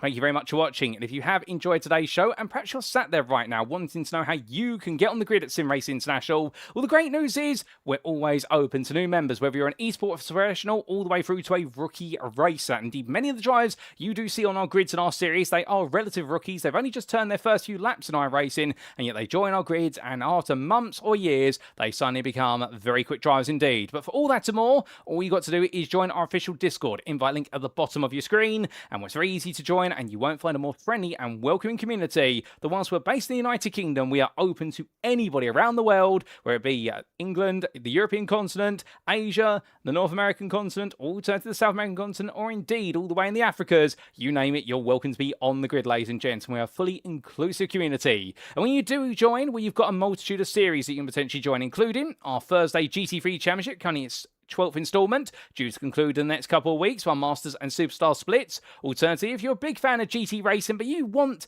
a car that's just got a little bit less electronics in it, well, of course, we've got our Grand Touring Endurance Series, the GTE, and that's our championship currently its 2nd season, but season 3 is gradually being unveiled, and sign-ups for it will be open very soon. But if you're a bit of a weekend racer and you enjoy GT3 racing, and perhaps you want to get on the grid for this series, the UKSimRacing Sunday GT3 Championship in its Showdown instalment, well, of course, we always have space for you there. And if you're looking for something far more casual, perhaps you just want to get some practice and get to know what it's like racing in a league format, we have free practice per week, free races per week in our practice league, which runs on Tuesdays, Wednesdays and Saturdays. So there's never been a better time to get on the grid here at SimRacing International, and we'd love to see you as part of the community. We'd also like to take a moment to say a big thank you to our series and league sponsors, who do include CarMate, Modern Technology, the GP2 Group, and lastly, we must give a huge shout out and thank you to Motorsport UK's esports division for recognising us here at SimRacing International as a recommended community. We're very grateful for that recognition, and long may it continue throughout 2026 and beyond. With that, ladies and gentlemen, we now look ahead to next time, and well, that was the first of our 3 Showdown rounds. Next up, where we go from the difficult to overtake circuit of Magny-Cours to the roller coaster ride of road racing in round number 9. It is, of course, the Georgia State in the USA, and the Michelin Raceway at Road Atlanta is where we'll see our penultimate race take place. And keeping in mind the highs and lows of the circuit over 2.54 miles, is going to be one of those circuits that could make or break a championship campaign, and it only takes one small mistake to be off the limit and into a barrier. But who exactly will come away from Road Atlanta going into the Donington Decider on their prime? We'll have to wait to see. But what we do know after today is that in the Pro category, another win for Harvey Wheeler, and Thomas Noakes having technical issues with the Ferrari. Well, the MK Sim Sport team will need to very quickly get that Ferrari fixed and get to the bottom of those issues, because otherwise that lead is going to slip out the grasp for Noakes, and Harvey Wheeler may just take it. Meanwhile, in the Interclass, Hayden Young finally landed his first win of the season. Mikey Stewart still got quite a bit of an advantage, but Young is making that ingress, and can he make it 2 in a row next time out? And as for the club class, Jordan Maymart landed his 4th win of the season, but Martin Kenyon was the runner-up. Maymar's still got a lot of work to do, and for Martin Kenyon, all he's got to do at this point is make sure he finishes 2nd all the way through to the end of the season, and he will be looking very comfortable. Who exactly will be looking the most comfortable then going into Donington? We'll find out next time out on Sunday the 31st of May 2026 when we bring you all the race action live from circuit side. But until then, we have been SimRacing International. You've been tuning in to the UK SimRacing Sunday GT3 Championship Season 18, and I've been your host and commentator, Paul Walsh. And until next time, as always, ladies and gentlemen, remember to stay safe, stay well, stay smiling, but most importantly, like our drivers, remember to stay on track. Good night.